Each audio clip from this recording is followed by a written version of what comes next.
cohort members, you can tell I'm serious FOMO. Like I am like, wish I was there. So thanks for coming over last night. It was great. Thank you. Don't tell the previous cohorts, but that may have been the best taco setup we've ever had.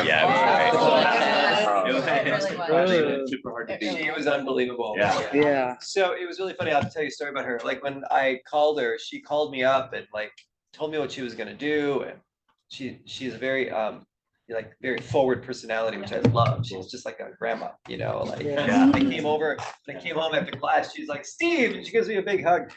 She told me when I first called her though, she's like, okay, and this is what I'm going to provide, and you provide Coke. Don't forget the Coke. I was like, I will not forget the Coke. But then I realized I just didn't understand. But when I got there, she's like, you brought the Coke, right? When I saw her last night, she's like, I did. She's like, good, because I love Coke and I want a Coke. I'm like, oh, you want me to bring Coke for you? I was like, oh my gosh. So I was like really happy that we had it. Like, now I'm gonna disappoint Rosa. So that's awesome. Really great. So today, a couple things. I want to just hear a little bit about what you're bringing forward.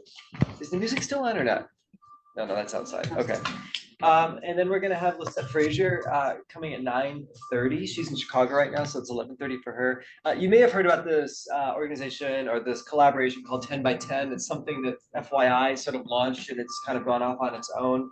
Ray Chang, who used to be a chaplain at Wheaton, is the executive director of it. And this has been a long time coming. It's actually been a number of years. Lily actually gave 10 by 10 in this process, about a $10 million grant to really think about what they're doing. And so it's 10 by 10. I'll have Lisette explain a little bit more what that is. I have a website for you, and I think it's officially launching next week. But they're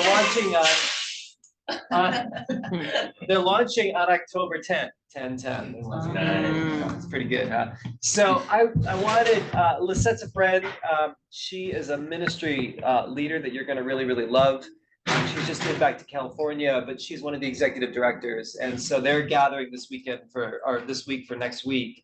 And she graciously said, hey, I was like, look, I've got some amazing leaders that you need to talk with before this launch. Would you be willing to? And she said, absolutely. So you're going to get a chance to just hear a little bit about what this 10 by 10 before it happens next week. So you're kind of getting like the inside scoop. So, which I think is really, really great. So, so she'll be here in a little bit. So that's what we're going to do. And then I've got a short reflection for us as well.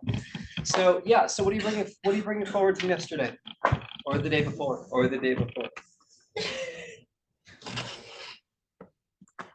Do we need to turn to each other or can we just talk? Can we just talk? I think we'll just talk this time. I think we've been going every other. I mean, I really appreciated Dr. Lee, and I think it was really helpful. Almost half of our congregation is Asian American, and so that was really helpful. And I've heard similar voices in the things that he shared, and it's particularly within his own story from within our congregation. And so, and you know, I think thinking about that, thinking about what Dr. Radcliffe shared, and even what some of what you shared yesterday in your experience of like, how do I, as a white female leader, help shepherd the students in my group who come from different places, even within like their family and the roles they play within their family, and you know, their Asian American homes, or you know, growing up in that culture, and just the different shifts that happen. And so how do I think and lead from that place, particularly when I don't have any leaders who have that as a part of their story or background. And so it was just really, beneficial. Yeah, Becca, thanks. Yeah, it's really good. Yeah, appreciate you saying that. Sam just wanted to be sure that he doesn't finish this program by himself. So he took Chris and I to lunch yesterday to make sure that, no, just playing. But that was a wonderful experience every time we get to go to lunch with Sam, and he's very giving of himself. and Miss Volker, and we went to a dim sum place in Pasadena. That was a really great experience. Did it last year and then again this year. That's great. That's awesome. Traditions. Yeah. Go year two. Yeah. Go year two, 3 of us. That's great. Thanks. Steve, I always look for little things that I can take home that are like practical, things I can put in my backpack and pull out even like as soon as a Sunday morning or a Wednesday in the next couple of weeks, and because I feel like we leave here with so much that's packed into our head, and so this, I like that we've touched on this sticky faith innovation kind of every day. It's been this, I guess lecture we've been kind of all this work on narrative, how to think better and even yesterday more creatively about how we can give ourselves and our volunteers, just anybody that asks, a way to say why we do what we do. Yeah. And sometimes I think these philosophies of youth. So to go through just a little 3-part statement that you could express anywhere on why we're doing what we do. Here's a need, here's how we're going to innovate, and here's what our outcome, our desirable outcome is. It's very simple, but it can do so much. So that's something I'm going to take from. I'm curious, Steve, is there a training that goes along with innovation? Yeah, you can look at it online. We've done online and in person. Yeah, and there's coaching too. But those statements are really helpful. I still use it with my research team. Like we call it the elevator pitch. But like when people are like, "What are you doing?" Like, how do you explain what you're doing in a way that people can understand? Because otherwise we get kind of caught in our own worlds, and we have all these like really deep philosophical, theoretical things that we're doing, and people are like, but if you're like, then people can take it and they'll repeat it to somebody else, right? Now you're bringing about change, right? Like, so I really appreciate you saying that. Yeah, Sam. Yeah, so 3 words stand out to you yesterday: narrative, compassion, and innovation. So I was so moved by the stories of Daniel and you.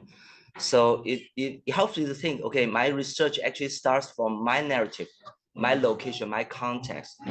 So, and also compassion. So it also reminds me, instead of be judgmental, instead I need to listen and understand the current narratives of these young people to help them to transform to Jesus-centered narrative. Yeah. And lastly, I like the small discussion yesterday. Oh, good. So that's very helpful for me to know how to really cultivate the practices to help the young people. I'm so grateful for this. Oh, thanks, Sam.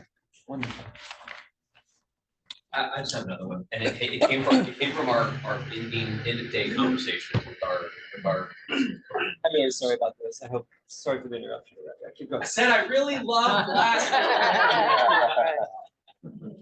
I walked into our like I guess little brainstorming session with like 7 ideas, and I just didn't have any idea how I was gonna pick one or thread them together, and I think it spoke to this group as a whole, my colleagues in U3 specifically, though, helping work through that, everyone around that table. I mean, I threw out 3 ideas that I had no connection points whatsoever, and Will like threaded them together with like golden string, you know.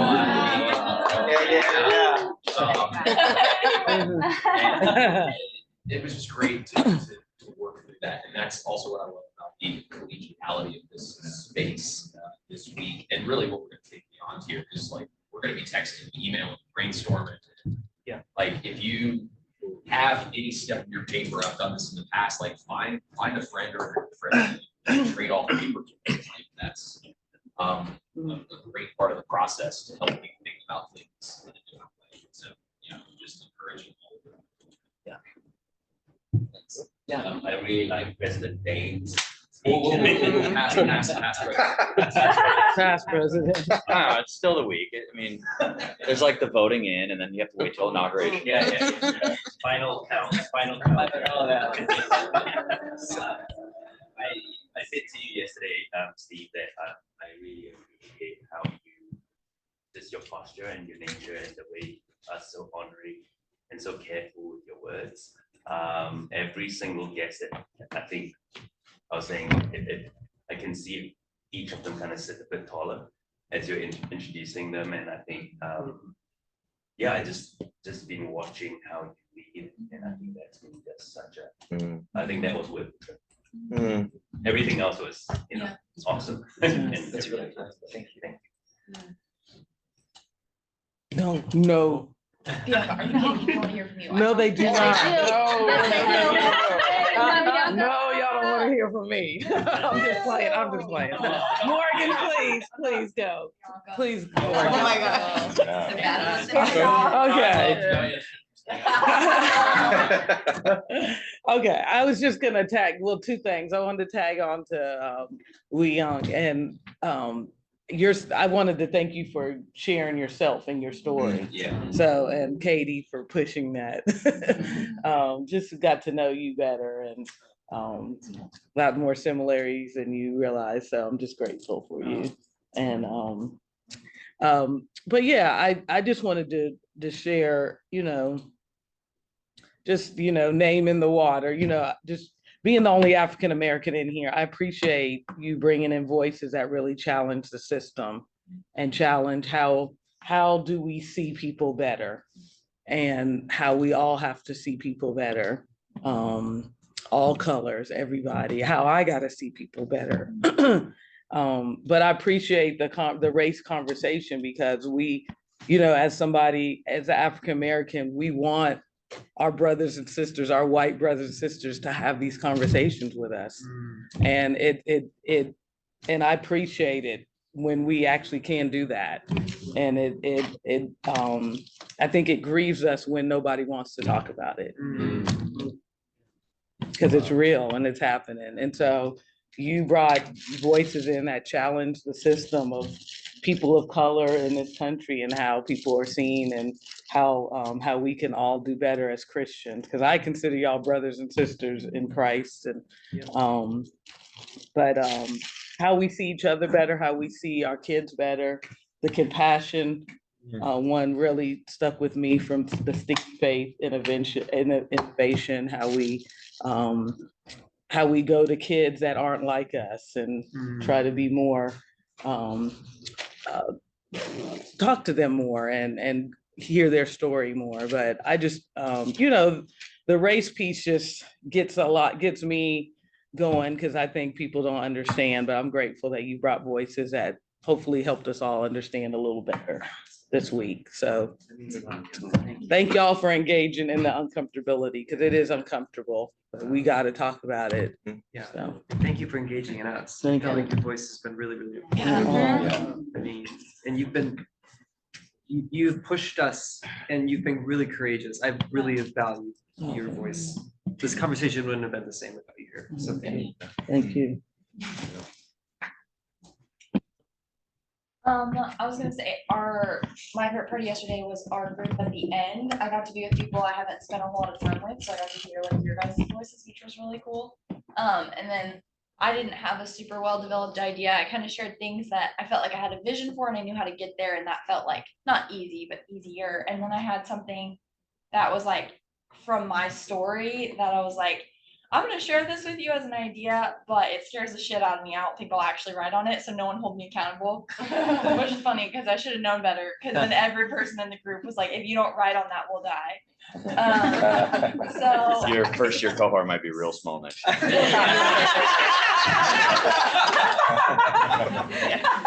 I mean, that's true. I do feel like, very close to those words were shared, but it's really cool to be encouraged. And I just think someone said something along the lines of like, you can't come in with the energy you have and not write about that. You need that. And it was just, I was probably one of those things I'll remember like forever. So thank you guys. Did it have to do with impossible healing? I ain't sharing with the whole class. It's okay. They were all gonna die. Plug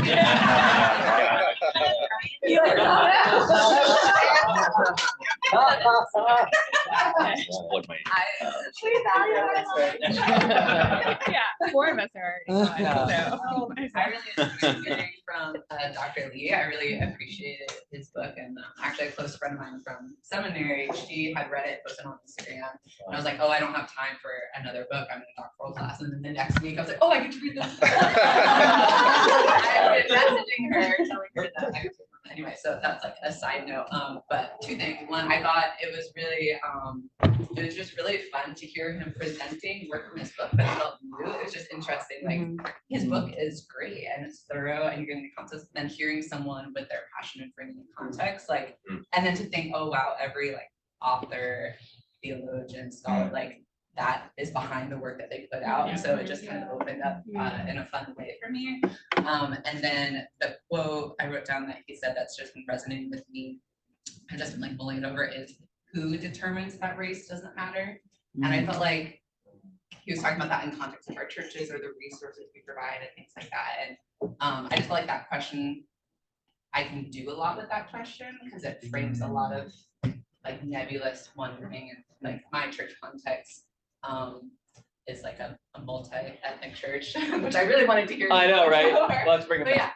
yeah, but we only talk about race at certain times, you know, and unfortunately compared to other churches in our community, like we're doing great, but we're not doing great because we talk about it in hotspots and it's not continual. So this question I feel like is a tool in my pocket that I can use, not as like a weapon, but as like a conversation starter, because some of the people that have like, yeah, it's hard to like engage these conversations sometimes when people don't have a framework. And so trying to like, I'm gonna use this question. That's my point. Yeah, I love that. Just kind of posing it and thinking through that. Yeah. It feels like it gives you an opportunity to start the conversation in a different place. Yeah. Right? Yeah, I really love it. Yeah, thanks. Steve, for me, it was your devotional yesterday. I think when you were talking about help my unbelief and how we sometimes box kids into believers and unbelievers. And the way you presented it shifted a lot of paradigms. Wow. Because especially as Presbyterians, you know, like, are you a member of baptized or not? Yeah. But the idea that they're all searching, they all want to be helped in their belief, that haunts me and encouraged me. Wow, as far as Jason. Thank you. Thank you. Me too. Once encouraged. What can I bring back is not only the spiritual, theological, practical inspiration from Dr. Agil and those guest speakers, but very important is all your energy, your energetic, and your so funny, so creativity. Yes, this yeah, I will surely bring it back to my team and my congregation. This is so lovely. And I think we are all different. Yeah, and but we are just like the puzzle pieces. We can't missing out any one of us. So as we together we'll have a full picture of the kingdom of God. Amen. Thank you, guys. Thank you so much. Beautiful. Yeah, thank you. Thank you. Yeah, indeed. So lovely. Thank you. Oh, one more thing. Yeah. That so inspired me is that from the very beginning, the message is be yourself. So I feel very comfortable.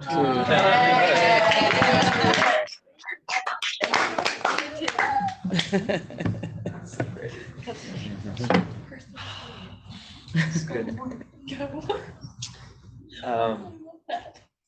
Yeah, really great.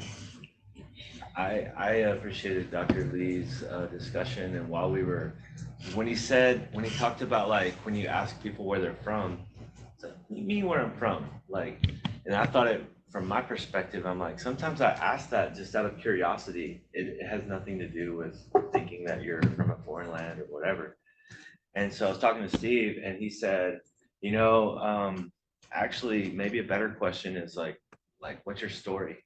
And then you get that information and you kind of avoid that. So his questions, and then there was one more like, what's your story? Or I wrote it down in my notes, but anyway. So like just framing the question just a little bit differently kind of avoids that possibility of a misinterpretation of the intent behind the question. And I think that's something that's helpful when we're interacting with any racial group, right? To try to interact in ways that our words can't be misinterpreted as racist or whatever. Thanks. Thanks. Can I ask a question? Yeah. Like how, maybe second and third years, you can help me understand this especially, but how do we take what has happened here and know that people at home won't ever fully understand it, right? Because they weren't here and a part of it. But I think part of my hope in doing this program is that not only will I be transformed and pushed to grow, but that might happen for the people I work alongside as well. And so like, how do you take this back? And how do you like have these conversations, I guess, in such a way that they're conversations that are participatory and like, I'm not just saying like, here's everything I learned and like dump, like, I guess like that's part of what I've been thinking about and wanting to know how to like go back and do that well so that it has the potential to not just like change me and shape me as a ministry leader, but like my ministry as well. And like those I serve alongside. And I guess I'm not sure how to do that or like the best way, or if there's wisdom within the collective that can help me understand that better. So that's just a question like I've been having. I think I can't remember his name off the guy that talked about, he said, organizations are ships and not jet skis. So, and then what Steve said, one of the days, like, just do one thing at a time. Like, cause I know for me, I'm like, when I go back, I want to just turn the bucket over and drop everything I learned. Let's go. But I think getting buy-in for the idea and just doing a little bit at a time, just pick one that's like at the top of your list and that you think would best impact your context, and just start there and kind of move through it. Along those lines too, is like through your leadership, a question I'm wondering is, because I feel like a lot of people have echoed, it feels so like a safe space, we can be fully ourselves and like loved for that. And like, is it really true that we're all high performers and we're all like amazing, or is there something about your leadership that just made it feel safe from the start? Because like I'm thinking about my own staff, not my staff, but like the staff that I'm on, same thing. I know I'm gonna get asked to share things.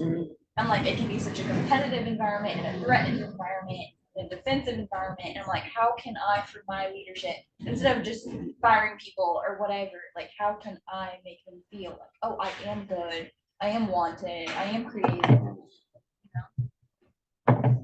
Come on, give us the recipe. He's like, sorry. I think for me, it's a good question. My gosh. You know, obviously my context is different.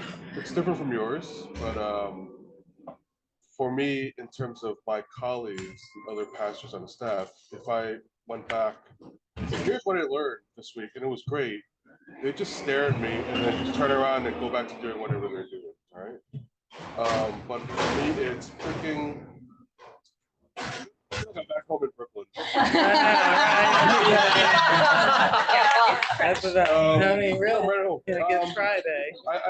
I think for me it's, and I had a conversation with one of my team leaders this morning, right? And it's just picking those people that you know will not only be receptive, but will also have the enthusiasm and the capacity to then repeat it to others, right?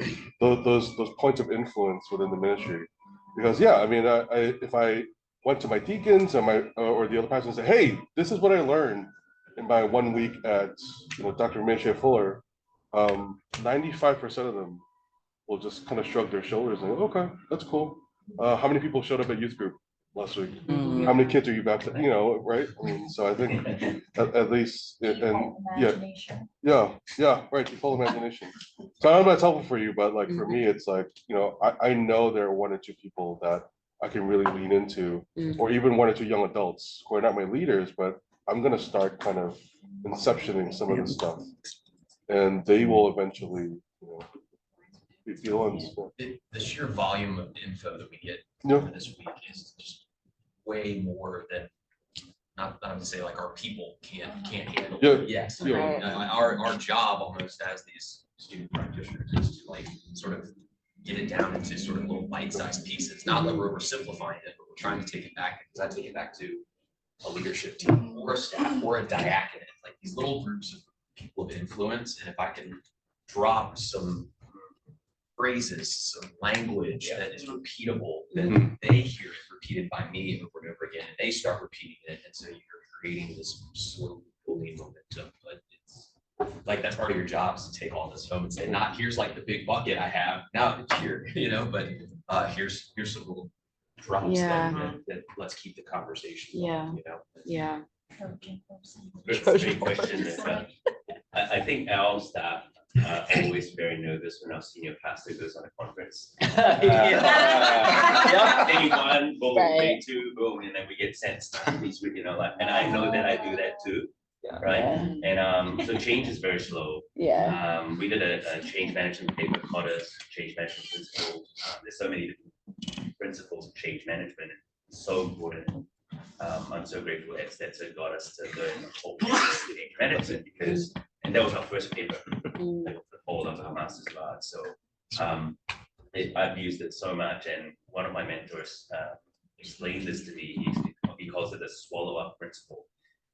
He wrote a book called The Lego Principle about how to change the scientific culture. And I asked him in person, like, how you, and he goes, swallow up principle goes like this. Imagine the circle is your current culture. The swallow up principle is that you quietly go about doing something on the corner. You start a new group that does implement and experiment these new ideas with some allies, people that you think can take on board. Don't publish it, don't do social media posts, don't talk about it.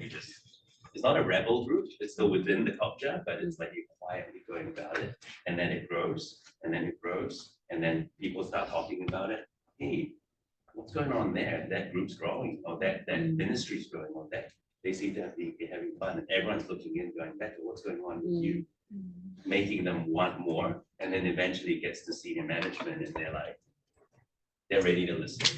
But that can take 2, 3, 4, 5 years, and that's what I've been doing back home, slowly now, like, because I know that I'm the guy going to read it, and there's that. No, it's not a stigma, but it's like, oh, he's coming back and telling us about the latest thing he's read in the book. You know, so I try to hold back. Actually, I've gone the other way. So, how was your trip? Great. Here's some photos. You know, yeah, kind of thing. I don't know if that makes sense. It does, yeah, no, it's good. It's like super helpful, because I'm a futurist, and so I hear all this stuff and I can dream about like what this like fantastic future of youth ministry can be, and how we can work together, and like how we can implement things, just like how this like idea can just be. And I'm such a futurist, I can see it and I want it now. And then I tend to get, I sit heavy in the way that it is, and that like 5-year journey to me is like, no, too long, 5 months, what? And so like, it's really good to hear, it's good to hear your question, and it's really good to hear your input, and like this whole like thought of like, and the idea of the doctoral approach, like sit in it, like sit in it. So that's gonna be my struggle. If anyone wants to keep in touch and make sure I'm. What's the Lego building thing? It's called the Lego Principle. It's a book by Joey Bonamassa. Taylor gets the last word, and then we've got to do the video, so no pressure, but yeah. So I would, to your point, man, and to your point, I think that like I don't think anybody's I'll speak from my perspective. I don't think anybody's gonna be able to help me refine what I take from here better than this group here. And so, and I'll just speak, again, speaking for myself, I am available for conversation, and I know that many of, like, I know that that's your posture as well, throughout the year, like, I hope that there's gonna be, I'm gonna need to bounce things off of people, and I trust you, I trust all of you to help me with that. I feel like, as I refine what I take from here, then it really becomes usable in my context. And I feel like y'all are the what helps me refine that better than anybody. And so you'll be hearing from me. That sounds like Let's put a comma on this conversation. We don't have to end it, but Lisette's gonna be on, and I wanna respect her time. So if you need to take like a 2-minute break to use the restroom, whatever, please do that, and then we'll do that. And then also Eric's here. We've not had a chance yet to just say it, but Eric, thank you for setting us up.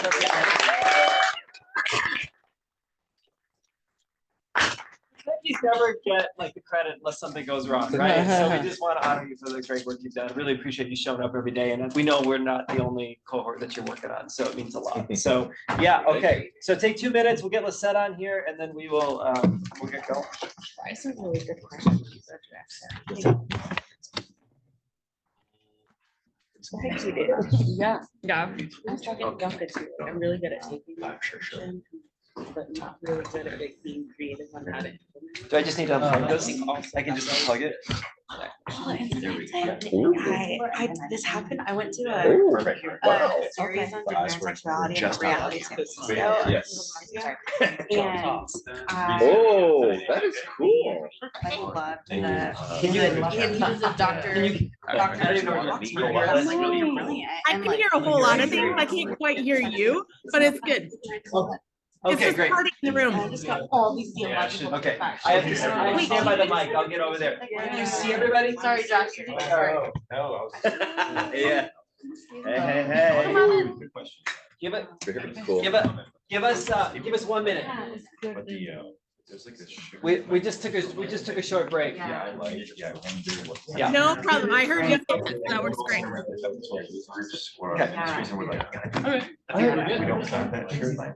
Okay, great, appreciate it. Thank you.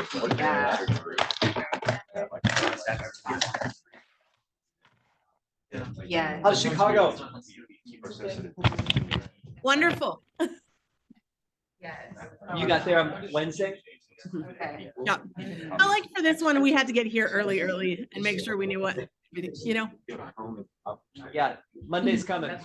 Monday is coming. Or Tuesday. Young Or team, Tuesday. and they're wonderful, but Yeah, you can't really like put off 10-10. Like you have to do it on 10-10. there's nothing left. There's no more delaying, no more stalling. Can't do it. This is it. ENG. How's the week been there? NING. Say again. How's the week been for you guys? Okay. You're great. I really like that. Yeah, Not it's talking been- about them, inviting them. Yeah, they're amazing. And it's been really, it's gone really fast. For sure, mine too. Yeah. Yeah, we have been on. Yeah, let's go. And Peter's is excited. But I also like being taught at, so I think that's like. Oh, I like that. All right, 1 minute. I'm gonna write that down so I don't forget it. I'm gonna sit over here. It's Tell me it's I'm Becca blocking your way. I Sinkney, just- SIFGLEY. Yeah, at Florida.edu.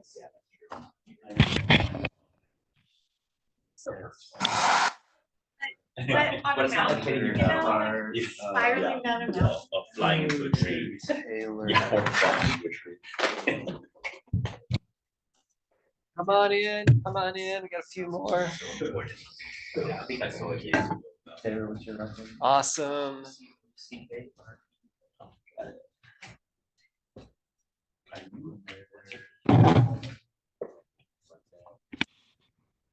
Amber and Morgan.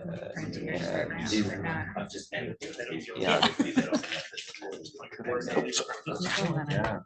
How do I, yeah. Howard. Just read it at HLW.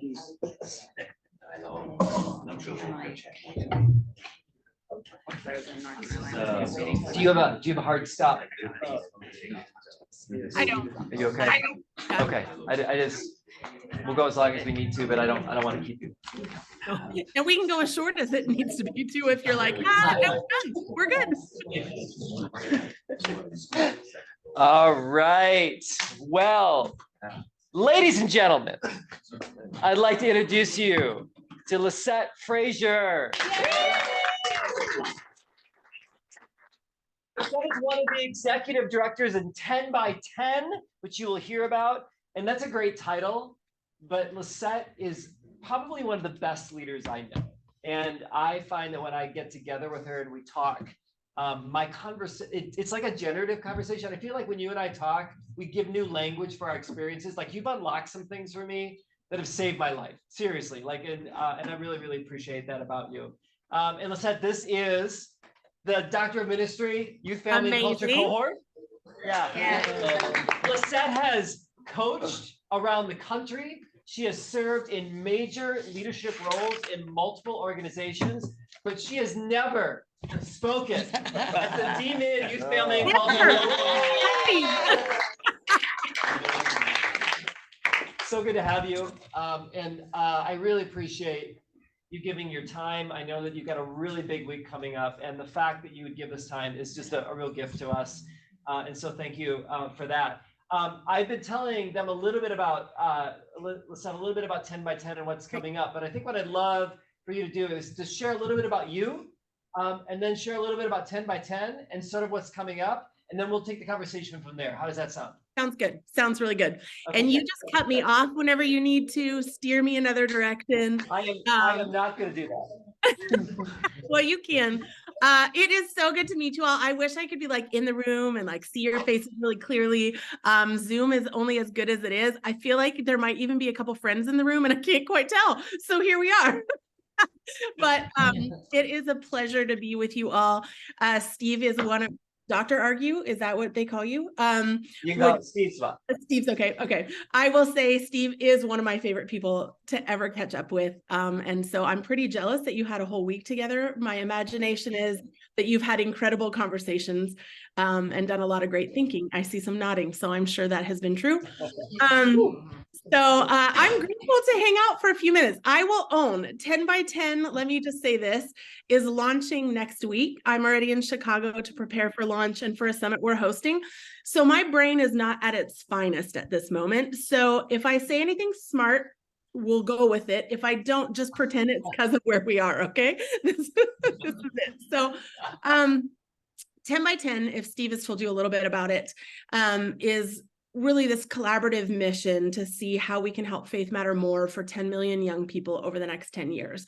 And that feels like a really audacious, large goal, but maybe we can break it down to why I think any of us ended up here that want to do this. And I think some of you are probably on a very similar mission, and it's about us doing it together. So I felt like maybe what I would do, my brain's a little scattered, so you're going to just hear some of my curiosities and my wonderings and kind of why it matters a lot, even just to me as a leader. I was a youth pastor for a long time. I started as a youth pastor in Canada. I love young people. I believe in faith development and faith formation. I feel like if I could say I give my life to something, it was Jesus and young people. And it's just where my heart has always beat, has been about how do we help young people find the fullness of themselves in Jesus? What does that look like for them?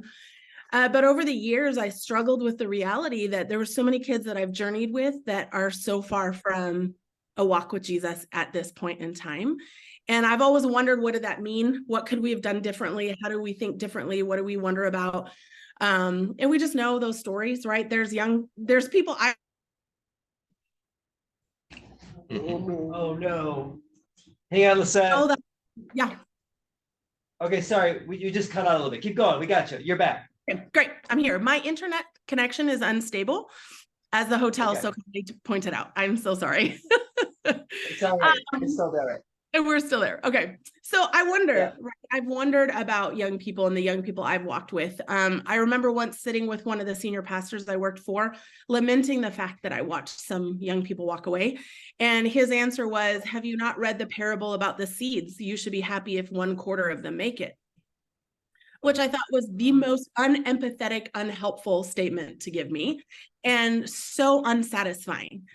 And so I was bothered, and I've been bothered by that ever since he made that comment. I didn't like it. I didn't appreciate it. And I still just want to rebel against it. Then there's the fact that I'm a mom. I have 2 kids. And as even a family pastor, when I would teach our parenting stuff, I'd always say, you know, the thing I hope most is that we have kids who become adults who walk with Jesus for a lifetime, right? That's my hope as a parent. That's my number one goal, is for them to fall in love with Jesus and to figure out how to live that out in their purpose, in their walk, in their relationships, right? Because that's where I think abundant life is. But if I look at statistics for whatever they're worth, it's like one of my 2 kids is going to do that. And that felt wildly unsatisfying to me as well. Like, I can't look at my kids and go, well, I hope one of you makes it. That'd be cool. Like, that's terrible. And so I hate that. And I'm bothered by that. And so I think there's been this like bother in me this for years now on, is what we're doing effective? Is what we're doing helping people have this lifelong journey with Jesus? Both as adults and as kids, right? What does that look like? And so I think that's been part of why I've hung around Fuller so much with different people, because I'm like, what are you learning? What are we seeing? What are we curious about? What's happening? And so 10 by 10 in the midst of all of this was birthed a number of years ago through a number of people, but we'll talk about Dr. Kara Powell as kind of like a really primary thinker in all this. And it was the same niggling that there's something that's not quite working.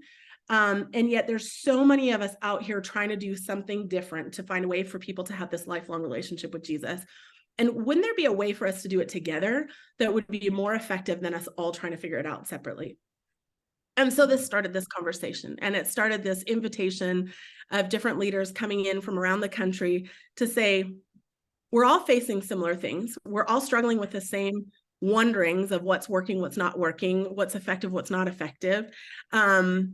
There's certain things we're seeing. And I think, Steve, you've been one of the front runners in what we're seeing as far as like emerging adulthood and what faith and faithing and what that whole journey looks like. But it's like, how do we capture a kid's heart for Jesus? What does this look like to journey effectively with people? And so these organizations and these leaders started praying together and saying, like, what if there is something? Is there a way that we could do something different? And what's the thing actually that needs to be different? And it feels a little, what's the word I want to use? Like arrogant or ridiculous to think you found the thing that might fix it all. That feels ridiculous, right? Because if we all knew that, that would be great. But there is a side that everything we've looked at, everything we're seeing, is that there is a way. There's a way that we saw the way that Jesus walked with young people, right? And it was this thing called relational discipleship. And so what has kind of been birthing in the waters of 10 by 10 is, how do we do something? Is there a way for us to say we can work with any denomination, no matter whether we all agree on things or not, and we certainly don't? Could we work with organization that sits on very far spectrums? And let me tell you, there have been some awkward rooms. I remember having dinner at one of our events, and beside me, I had American Baptists, Catholics, Wesleyans, Orthodox, and something else. And I was like, it's like the start of a bad joke, right? But that was what this dinner table looked like. And I thought, but we have all gathered because we don't agree about a lot of things, but there is an agreement we have tried to figure out on Jesus and young people.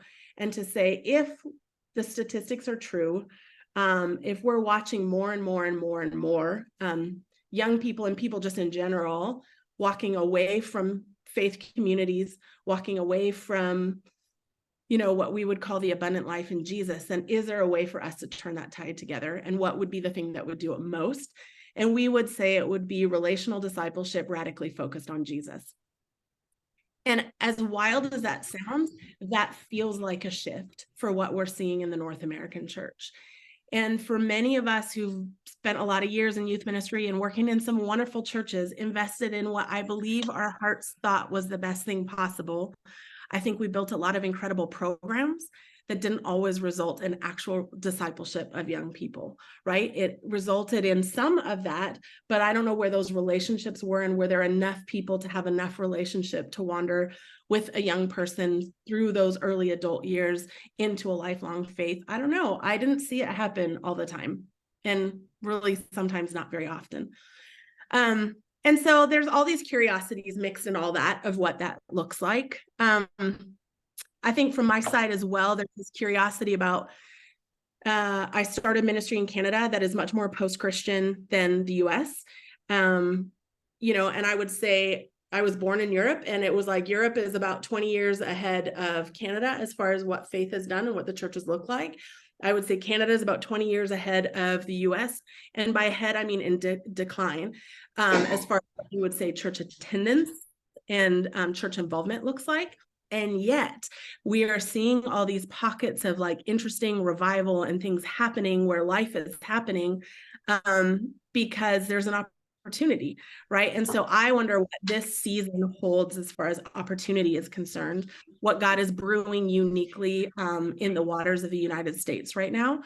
And what it means for this generation. I'm fascinated by this generation. I've never felt more hopeful as I look at this generation. There's some things about them that I think are wild and so Jesus oriented, even if they don't know Jesus, that I kind of go, I don't know, I think there's something here. So that's a little bit about me and 10 by 10 and kind of how these things have all swirled together, and where my curiosity is and where my hope is that on Monday, we have 275 partners flying in from around the country from wildly different walks and faith traditions, all because somehow they've decided faith and young people matter. And so I go, well, God, you're up to something. So how do we join in that? It's amazing. Wow. Wow. Yeah. Thank you. You can feel the energy in the room. People are like leaning in just a little bit more. Like that. So that's so great. I want to ask you one question, and then we'll open it up to the group as well. And also, we're really kind of curious of how we can connect with what 10 by 10 is doing. Absolutely. One of the topics that we've been talking about a lot this week is just this idea of the challenge of normativity in our culture, but especially in youth ministry, as far as who gets to make the choices about what youth ministry is and how we do that. And I think, I know enough of 10 by 10 and talking with you and engaging with it, that your process to getting to this point, I think, is quite unique compared to maybe some other campaign-like experiences that perhaps you and I have had in previous decades, right? Of how things are brought together. Yeah, and I'm just wondering if you could maybe just pull back the curtain a little bit and talk about like how did 10 by 10 get to this point, and what intentional moves did you make to circumvent like a white male suburban normativity that has sort of plagued youth ministry and a lot of the resourcing? Listen, that could be a soapbox we could get on for just a moment, but I'll try not. We very intentionally, I would say 2.5 years ago. So obviously we're launching next week. So this has been in the works for a number of years. But part of the heart was, what do we need to know about the world we currently live in? What do we need to know about what resources are available and where do they go, right? And if any one of you and I looked at what is real, it would be just what Steve said. The majority of resources have been built, especially I would say in the Christian context, although pretty American context, has been oriented around white male suburban youth pastors and churches really that are mid to large size. Really, that's who we're working, because they're the ones who have the resources. So that's how the resources get built, right? They're the ones who have money to buy things. So that's who we're going to keep building for, and who somehow our imagination is for. So a number of years ago, the conversation was, well, by 2020, I think it was, the tipping point in the US happened. Under 18, there are more young people of color than there are white. And so like, obviously just the ethnic cultural context has flipped as far as what is majority. Then there's the reality that who are the ones that are actually walking with and discipling young people so often. Well, the majority of churches we know actually in America are under 100 people. And so the chances that there is a paid youth pastor is slim to none. What there probably is an auntie or a grandma or a neighborhood person who is just walking with a couple kids, trying to invest in them and disciple them relationally. But what do they know about youth ministry and discipleship? Well, whatever somebody else taught them or they're figuring out in hopes. And so we said, what if we actually flip this thing and say, okay, we're actually going to orient our resources around leaders of color intentionally, because that is the least developed and most important and going to be the most, so most important. And then the other one is under-resourced bivocational and volunteer youth workers, which are actually your predominant category of youth worker, even though that's not who we have resourced traditionally. And so we just said, that's what we're going to do. And so in the midst of that also, Kara Powell said, pretty sure that I can't lead an organization as a white woman if what we're going to say is we're going to center leaders of color. And so that's part of where the journey began for Ray Chang to become our executive director. That's part of why you'll see the makeup of our 10 by 10 team is very, very diverse. And then our hope in the voices we're elevating and amplifying as much as possible will represent the youth workers we're looking to resource. They're a little harder to find though, because who knows the typical youth ministry circles? Well, mostly suburban churches that have a lot of money can get to the conferences and can get to the things. And so part of our journey has been even in partnering with different denominations that are less known maybe, or have sat on the fringes of some of the typical youth ministry circles we've seen in previous times. It's been building. We have this great group of people called our Youth Leader Practitioner Council, and they are all leaders of color that are bivocational or volunteer, and they speak into every resource and everything we're doing to say whether it works or it doesn't work for them in their context. They're from all over the country. And so we've tried to be pretty intentional to go after that. Yep, that's awesome. Thank you. That so good. And there's more to say, but that was beautiful. I think you've said a lot of great things, and I want to just give you a break. Let your brain reset. I'm wondering if anybody here has any questions for Lisette about 10 by 10 or what's happening, or just from your perspective. Go ahead. Yeah, Taylor. So I know that. Can you hear him? Can you hear Taylor? Okay. Lisette. Okay. So I know that y'all have been dreaming about this for years, really, and I imagine that I'm kind of marveling at the organization that this has taken to get all of these organizational leaders together in the same place to have these conversations. And your scope is you got a 10-year outlook, and so I'm curious if y'all thought about. I'm sure you've thought at least some about the steps over the next 10 years, and I'm wondering if at some point what your plan looks like to bring in church leaders and bring in churches into this and organize this conversation, this 10 by 10 conversation, and how that's going to happen. Yeah. Great question. I have so much curiosities about what the next 10 years look like. We have some wondering. We have certainly spent quite a bit of time with church leaders, as well as like more organizational and denominational leaders. We know at the end of the day, this all has to get on the ground to churches and to youth leaders. And we know for youth leaders, it's going to require senior leaders to be on board or somewhat seeing what we're seeing right together. So I would say that's really our next 2 years will be so much more about how we get on the ground and spend more time we're talking about like what it looks like for us to build regional networks and stuff so that we can get way more of that conversation. So I'm very with you. I think Taylor, it was, that feels like a pretty critical next step. Yeah, thank you. Yeah, Dane. So talking about the next 10 years and translating this from a conference of national, global, even leaders, very diverse. Like, let's get very specific. How does this translate to a youth minister in a local context? I mean, is this whole project like does it come with training? Is it curriculum based? Is it like how are you doing the thing? That's a good question. We're going to find out if any of how we think we're doing the thing actually works. So let's just hold that poll like this. But this is what we think.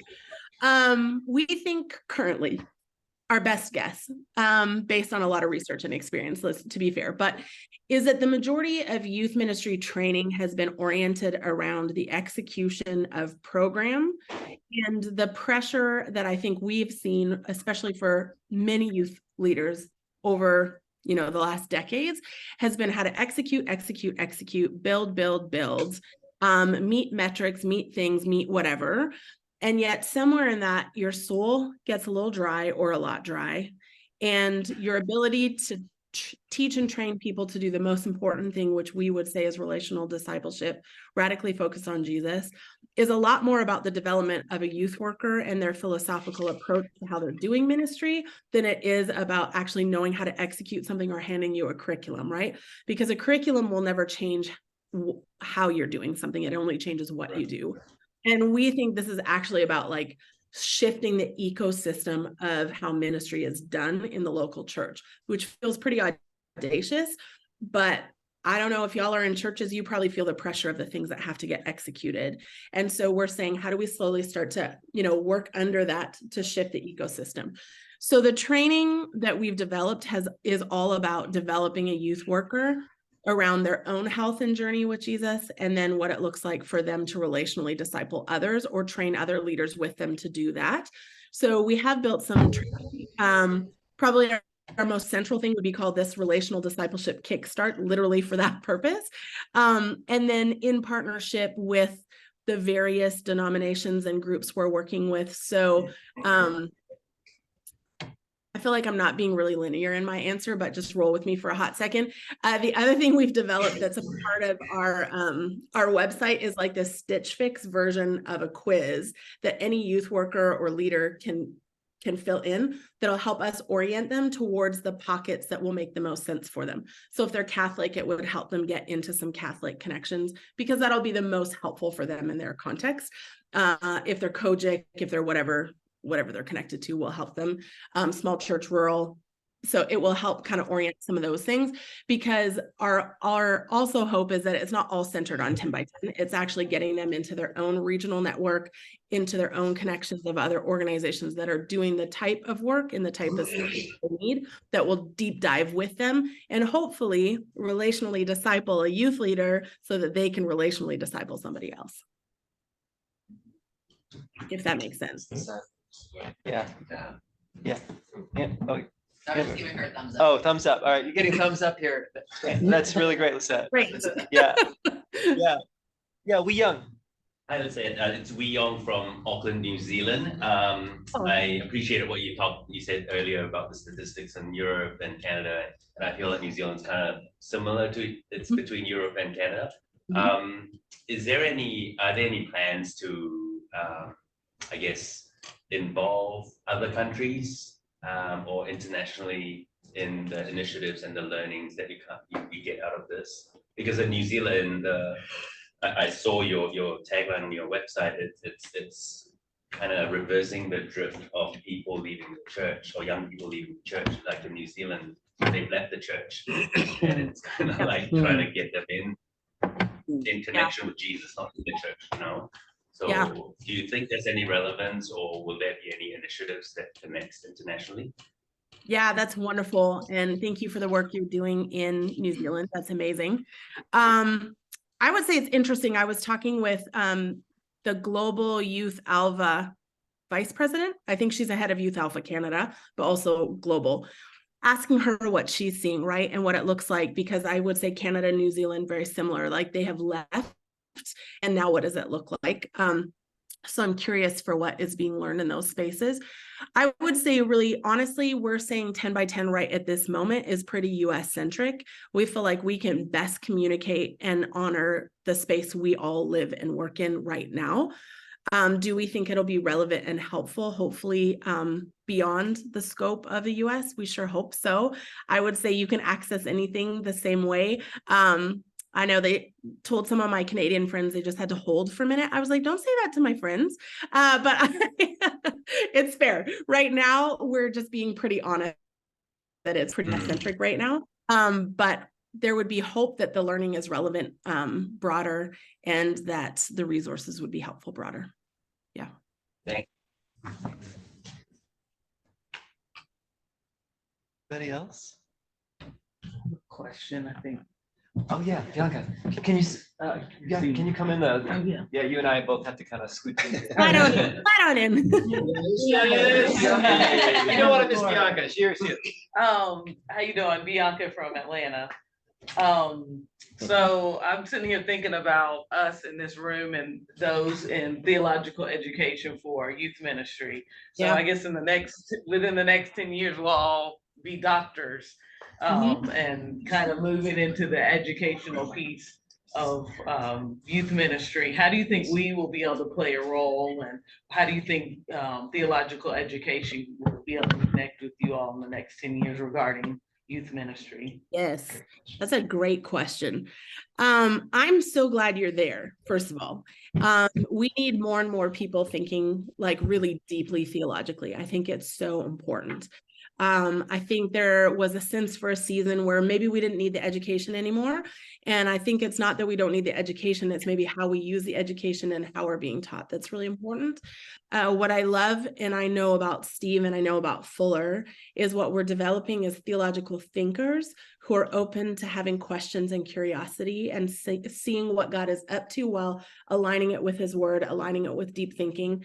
And we need more of that. I think there's a generation, I don't want to be too blanket statementy, but I think we've lost some sense of scriptural grounding for young people. I think a lot of what our quote unquote discipleship has looked like again, it's been pretty programmy and gamey. Whereas I don't know that it's been richly grounded in the word.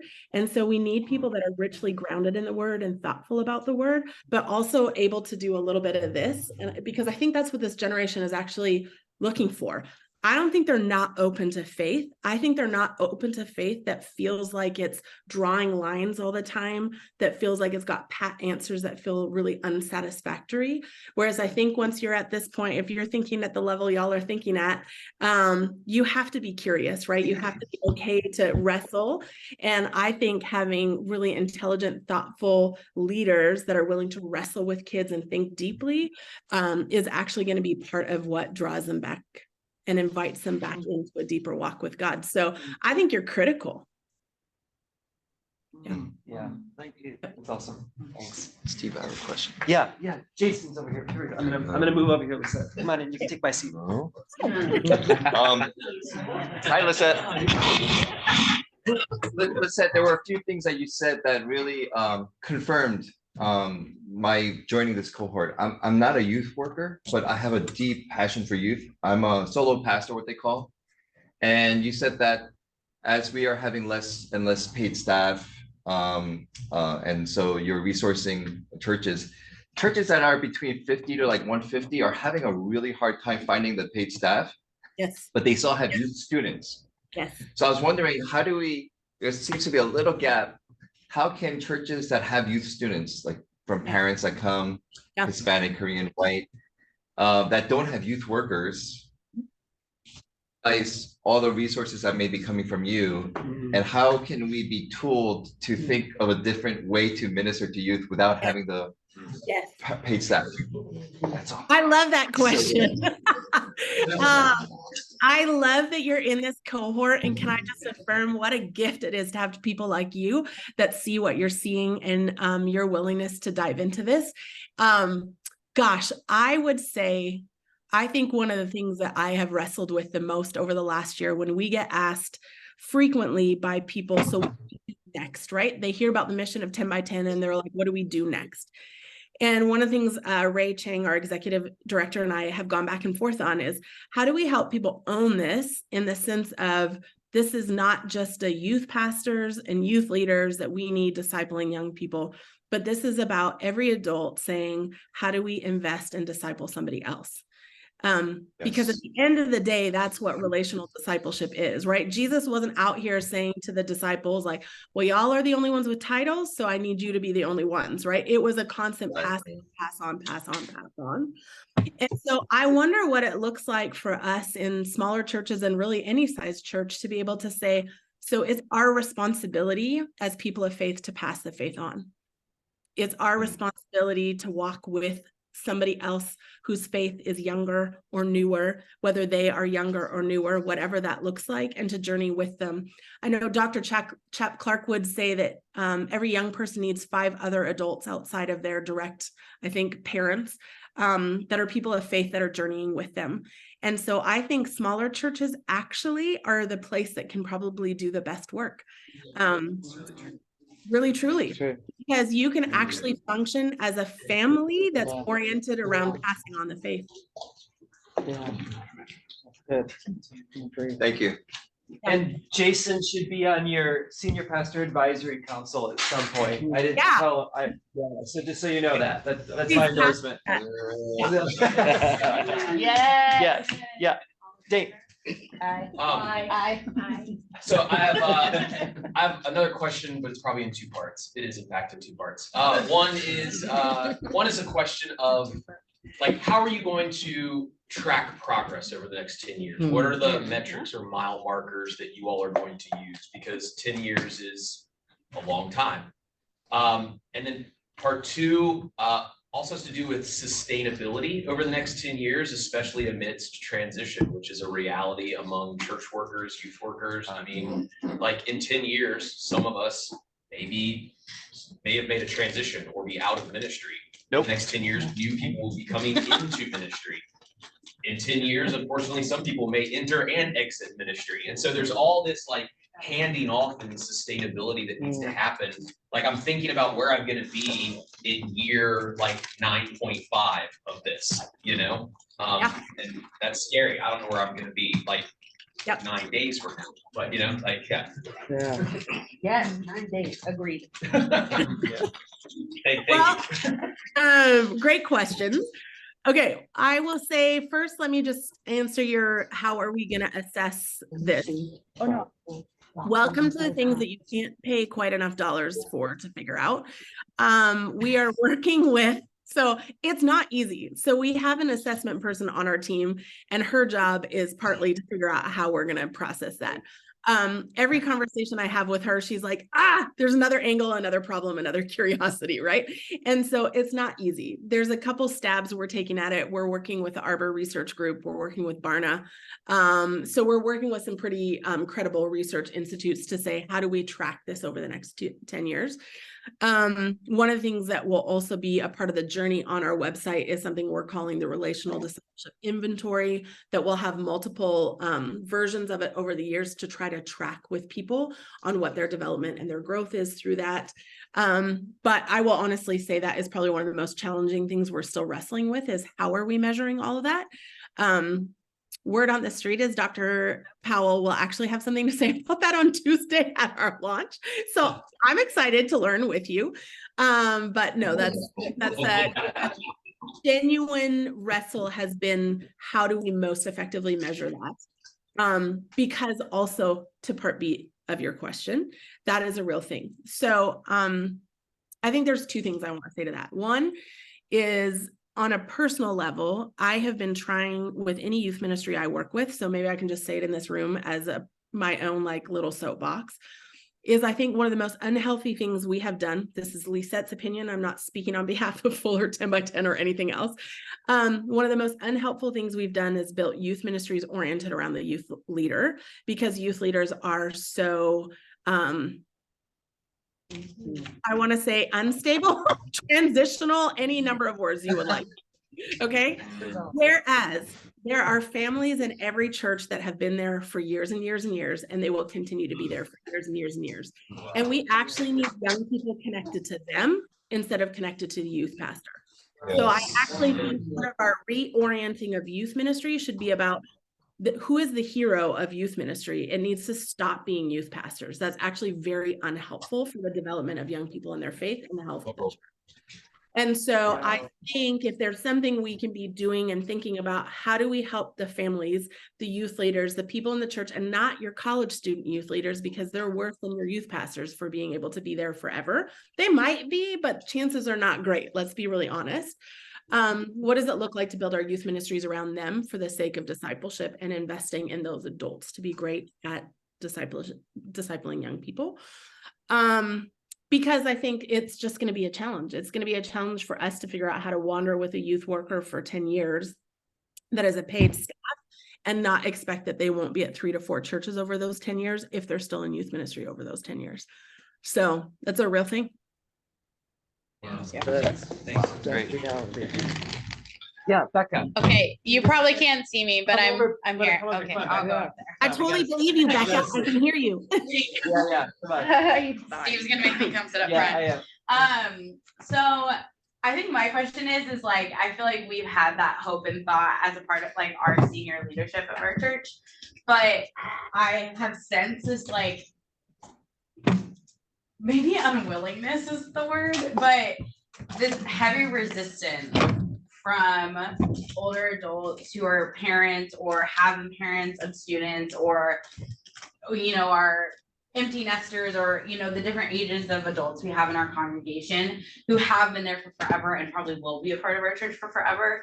Like, they either think they can't, or they're incapable, or their voice is not needed by this generation. Like, how are you thinking about talking to those adults who have that heavy resistance and they're like, youth ministry is not for me, that's for the young people to be a part of? Like, how are you thinking of talking to them and like casting this vision that like, actually you're the ones we need? Because I don't know how to do that. So any help would be really great. Well, I could get on a momentary soapbox on that one too. Since we're here and hanging out, Becca. Why not? So I feel like we have a whole bunch of work to undo from the last 50 years of the church growth movement and culturally what we have said. So I would say if you look at kind of the recent history of the church, and when I say recent, I'm going to say 125 years. But if you kind of look at like when adolescence became a thing, which is like early 1900s, right?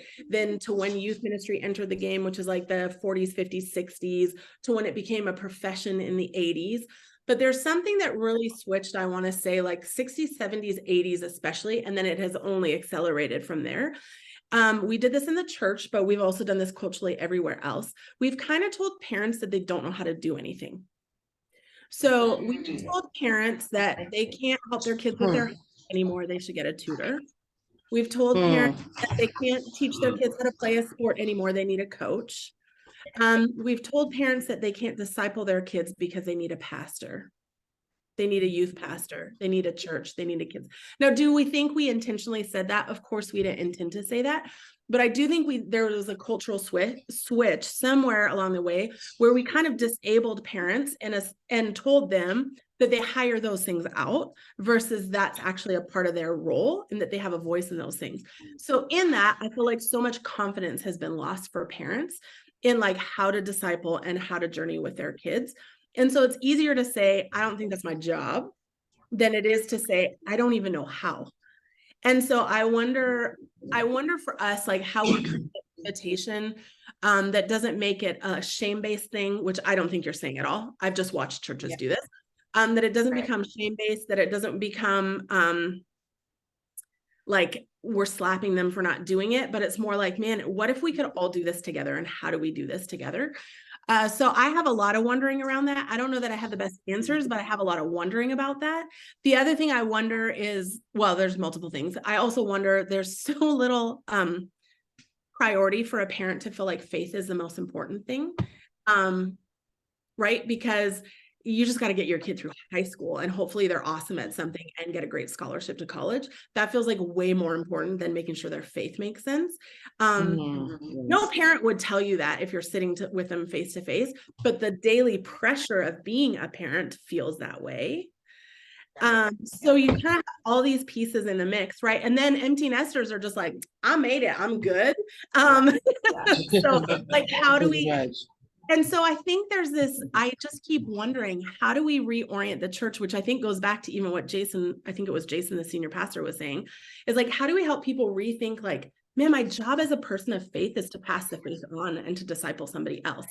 Me, you to somebody else. So how do we all figure out how to do this?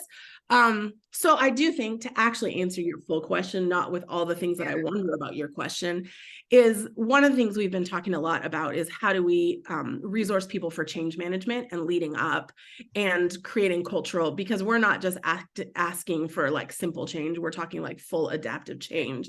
That takes time and strategy and like hard work.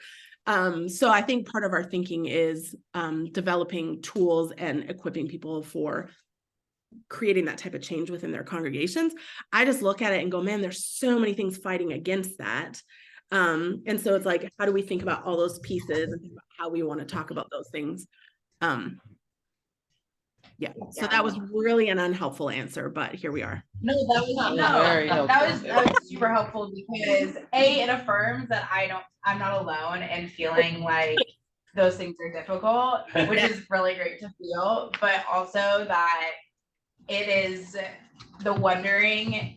I think the wondering always leads to possibility. And so how do we take that wondering and lead it into the possibility of our churches someday looking different and pursuing that? And I think those are great thoughts to have, and great, wonderings to have that are encouraging to pursue that, and not hey, we just didn't answer the question, so like we're done, so no, that was super helpful. Thank you. You're welcome. And I will say, if you guys figure it out, let me know, because Seriously. no, but I keep thinking, I was thinking about BLM, and not to make any statement about the movement, but here's what I felt about BLM. There was a side of it, especially in the early days of being involved and seeing what was happening. I was working at a multi-ethnic church anyway, blah, blah, blah. But there was something about BLM that invited me into something greater, where I thought about like, how do I help like systemic change and issues and be a voice to something? But I also felt a deeply personal responsibility to how I function differently with my siblings of color, how I think about people, how I view people, what my own learning and process would be. And I think that's my wondering when I think about 10 by 10 is, it's like one thing to go, oh, there's a faith crisis in America. Okay, cool. That's not a helpful statement. Hey, we need to change how we're doing youth ministry. And then it's like, yeah, go find that youth pastor, make them do it differently. All of that feels like actually unhelpful at the end of the day.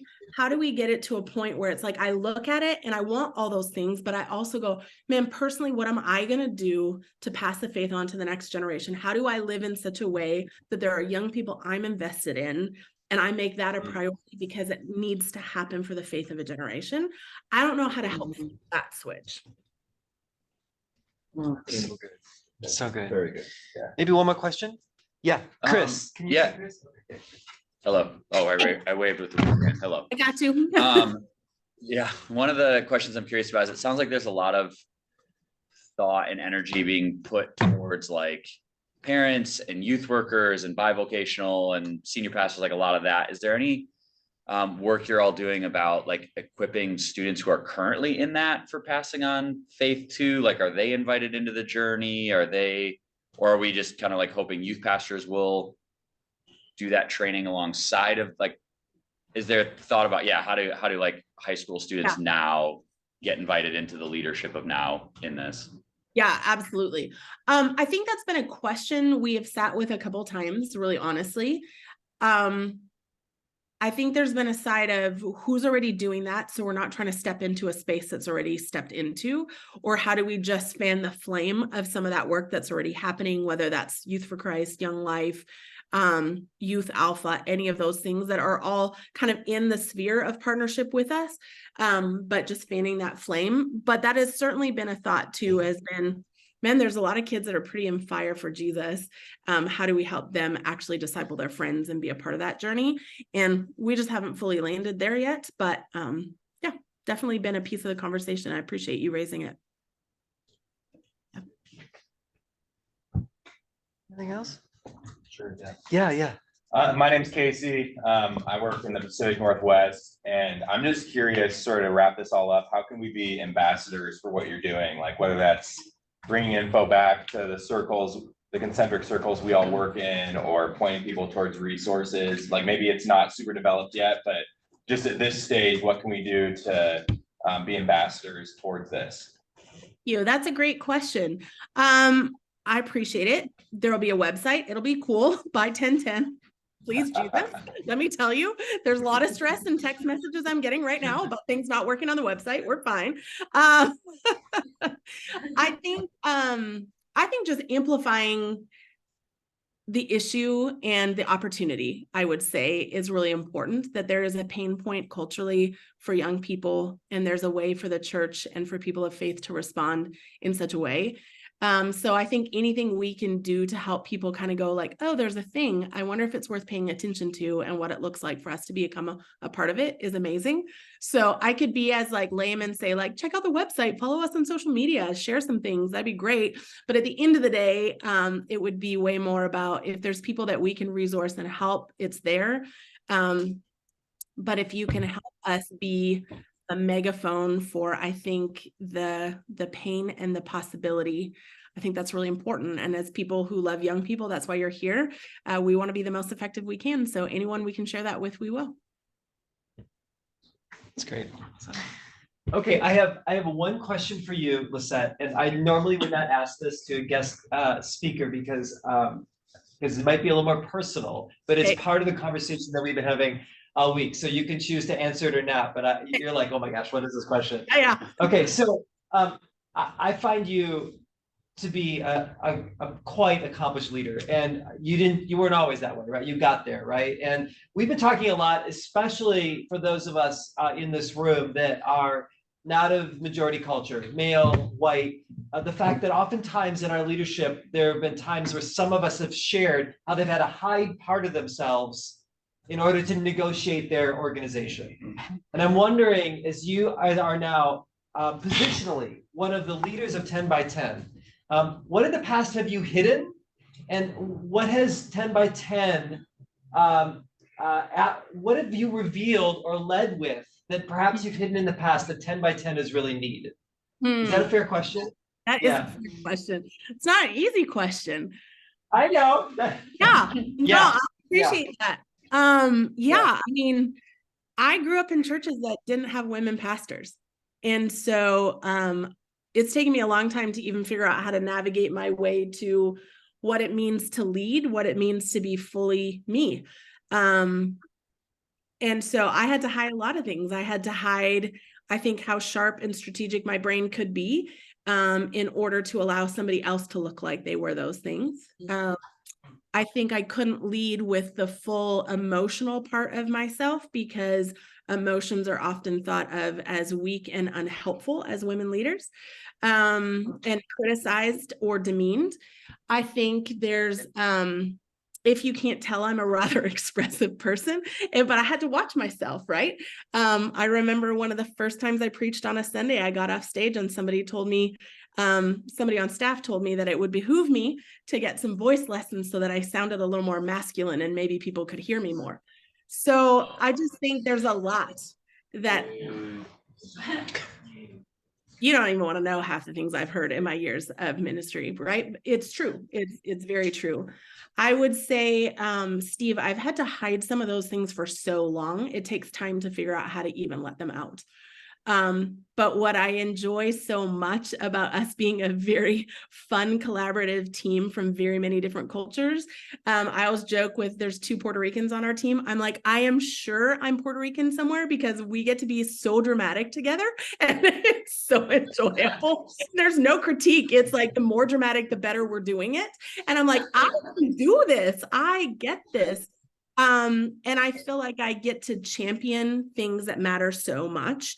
And can do that fully. And I think one of the things I said the other day to my husband was, there's been so many spaces that the fullness of myself was not welcome in for so long, that it is my greatest joy and honor to figure out how to not ever have a space that would do that to somebody else.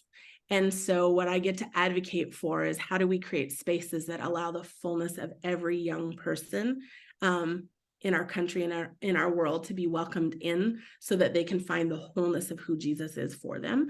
And that's what we try to fight for. And so I get to sit with leaders that have had way harder stories than I have and say there's space and there's room and there's a place for you. And there's a group of us that would love to hear you. And so, yeah, I think that's a little piece of that. It is good that you are in Chicago and not LA, because your day would be filled with conversations with this group. I would think. love it so much. Yeah, thank you, thank you. Okay, we know you got to go. Your phone's blowing up. Well, a couple of us would like to pray for you. So, what are a few things that we could pray for you and for 10 by 10? Thank you. I would say, you know, in shocking news, it's like our team half doesn't want to like each other right at this moment. There's a lot of stress. And so I think just praying for the 10 by 10 team and everything we're trying to accomplish. It's a young team. The other day on our call, I was like, who started a national movement lately? It's like nobody. So there's just a lot for us. We're learning, we're growing, we're hoping, we're praying. So I think praying with us in that. We recognize the room, the group of people coming. I said to Kara so often, we are leveraging her years and Ray's years of faithful ministry around this country, and people that are entering the room based on relationship, but nervous because they're so opposed to somebody else in the room. And so just asking God to cover that. And for us to be able to, Ray will constantly say, we just need you to stay at the table. We might not agree, but if we can stay at the table, it's so much better for a generation for them to see us at the table together. And so I think just praying over that. And then I would say for my own sanity, that's all. I got to lead well. So I would take a dose of sanity. We will pray for that. Okay, two of you, can you pray for Lisette, please?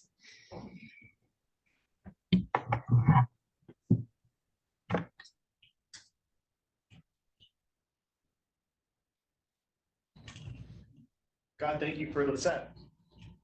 Thank you for the grace and the strength with which she's leading 10 by 10 and her team. Thank you for the vision you've given her and Ray and Kara and all there are many people running alongside them. Thank you for the ecumenical movement that you're doing in our country. For the conversations that have been had already and will continue to be had for the ways that the kingdom of Jesus has superseded all the many differences that are easy to trip us. God, we pray for just an abundance of strength and peace and joy in the next couple of days as Lisette and her team finish getting ready, and as leaders from different denominations and partners descend on Chicago. God, we pray that you would fill those spaces, that you would soften hearts, that you would help this movement to grow. God, we know unless you are in it, we build in vain, and we trust that your presence has been actively in the years of work that have gone into this movement. And we know that you are moving powerfully through the people in it, so we trust that the growth will be supernatural. Pray for uncommon strength and endurance and alertness and peace and friendship on Lisette's team. And we pray that you would continue to do more than we could ever think or hope or imagine or even ask you to do.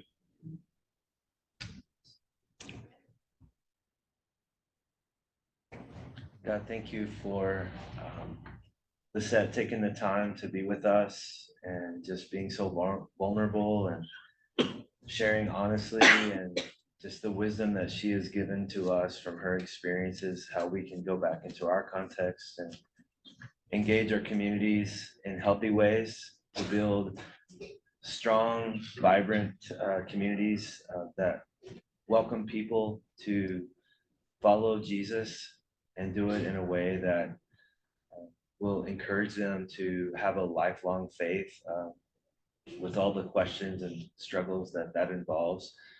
I just appreciate her energy and just the way that she is just so honestly connected with us. And I just pray that in the coming days where, launching the movement, that she will just be able to rest in the work that they have put in and just be faithful, regardless of the ultimate outcome, that she would just continue to be faithful in the work that you have given her and her team, and that she will be able to feel a sense of accomplishment that she has just walked with you, and that you are there with her and giving her and her team everything that they need to do the work that you have said before them.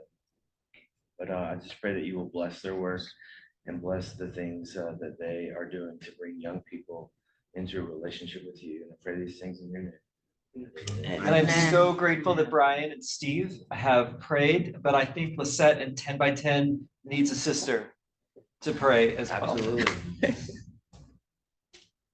Father God, we thank you for Lizette, God. We thank you, Lord, for her strength, God, and the strength that you're going to even give her more, God, of. Lord, we thank you, God, for her leadership. And we thank you, God, that she is walking places that she's never been before, but we know that you were before her and you're behind her and you're beside her, God, but you are already there. So let her know that you welcome her, even if somebody else doesn't.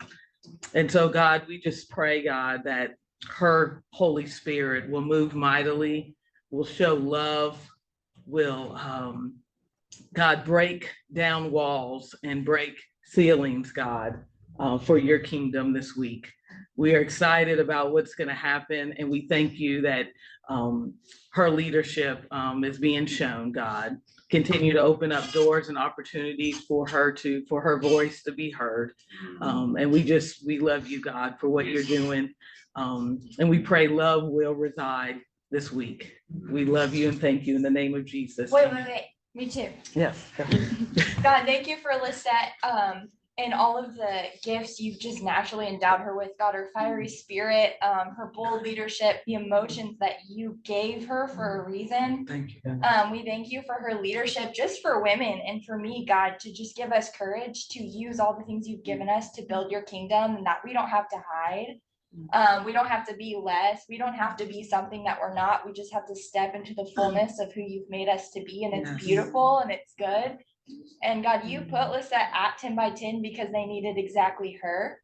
And we just thank you for making her the way that she is. And I pray that you just continue to embolden her to step into it more fully, to be bigger, to be louder.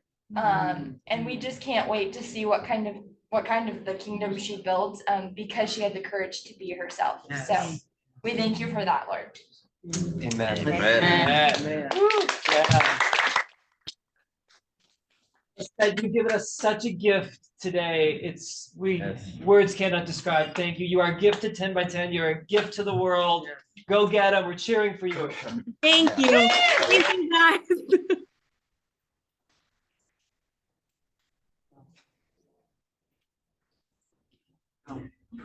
All right, that was all right, huh? Yeah. So great. Person. Let's take a break. We'll come back. We'll do a few more things. Thank you all. That was really appreciate the conversation. That was some of the stuff she was saying. I know you were. Yeah. I'd like to email her. Yeah. I'll let me know, or you can probably get her information, but if you want, I'm happy to. Yes. connect you guys. Yeah. Just. Oranges. I'm sure they are. I'm not at the leadership thing, but I'm sure they are. But I want to make sure she's connected to some of the Black churches that I know. So. Definitely. Yeah. Thank you. Awesome. You're welcome. I have more if you need them. Yeah, I texted somebody at Orange. I was like, "Are you guys going?" So I'm sure. Yeah. Oh, good. Positive. Yeah. I'm in for It's not till spring of 2025, so it's like a year from now. They usually have. I know you're super booked. I contacted our president there. Yeah. I was like, hey, is there any chance we'd be open to certain 49 churches? Yeah. But they They will. How's your night? It's church that don't hang out with you. Yeah, it was okay. It got late, so there wasn't much open already, so I just stopped by his house and we just chatted outside. Yeah, it was cool. Yeah. If we could do that together, that would, like, in some sort of way, like. Yeah, I told him I wanted to see where you work. He's like, oh, I didn't think people would be interested. I'm like, are you Yeah, let's- kidding me?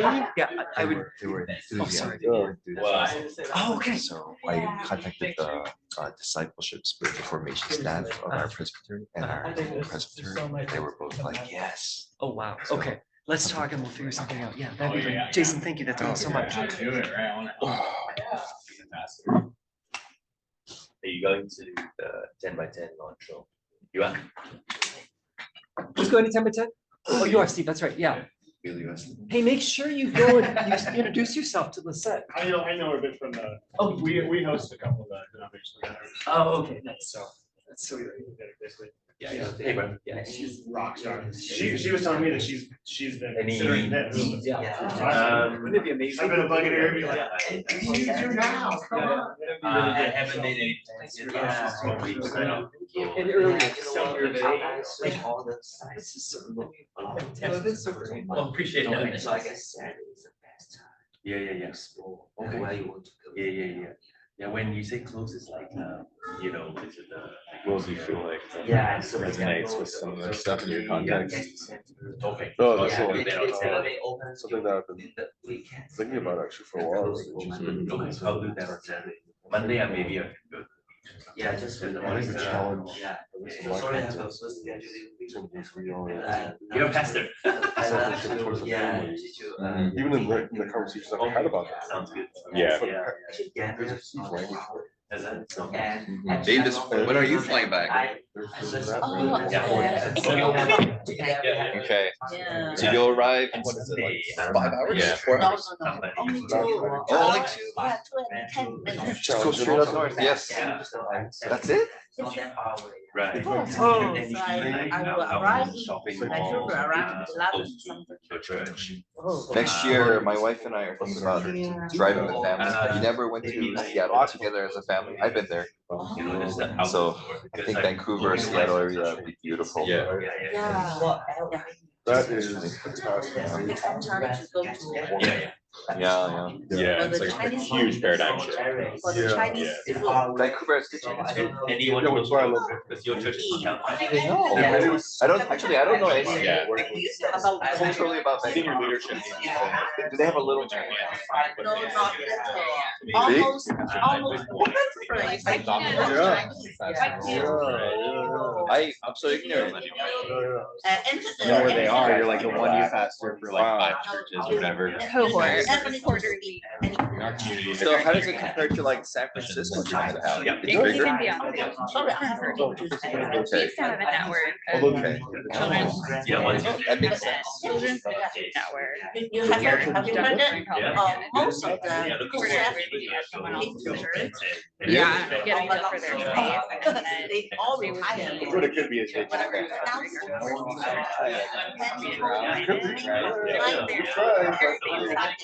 And I'm like,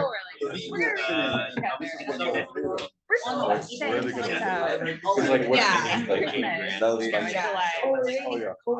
I find the tacos, that hot sauce. Are some people leaving at 11? Is anybody leaving at 11? I know. Higher salaries. Yes. I know a good amount of women. and- Bianca's leaving at 11? Yeah, you have to leave at 11? Okay. All right. So I'm gonna try to wrap it up. Let's get everybody in here.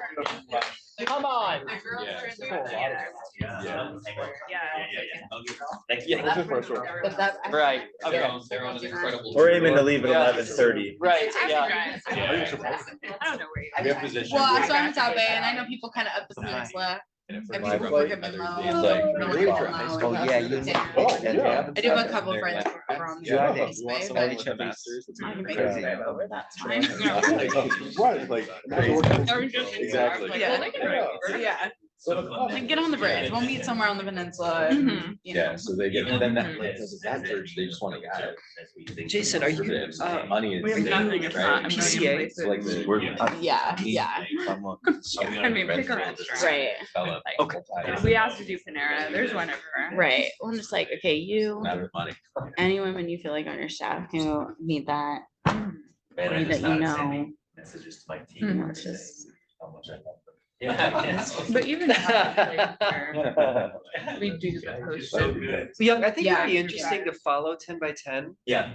and figure out like as you see what they're doing. Because 10 by 10 is really more of like a hub than it is like dictating, right? I mean, you Yeah. can tell they're really trying to Integration. decenter.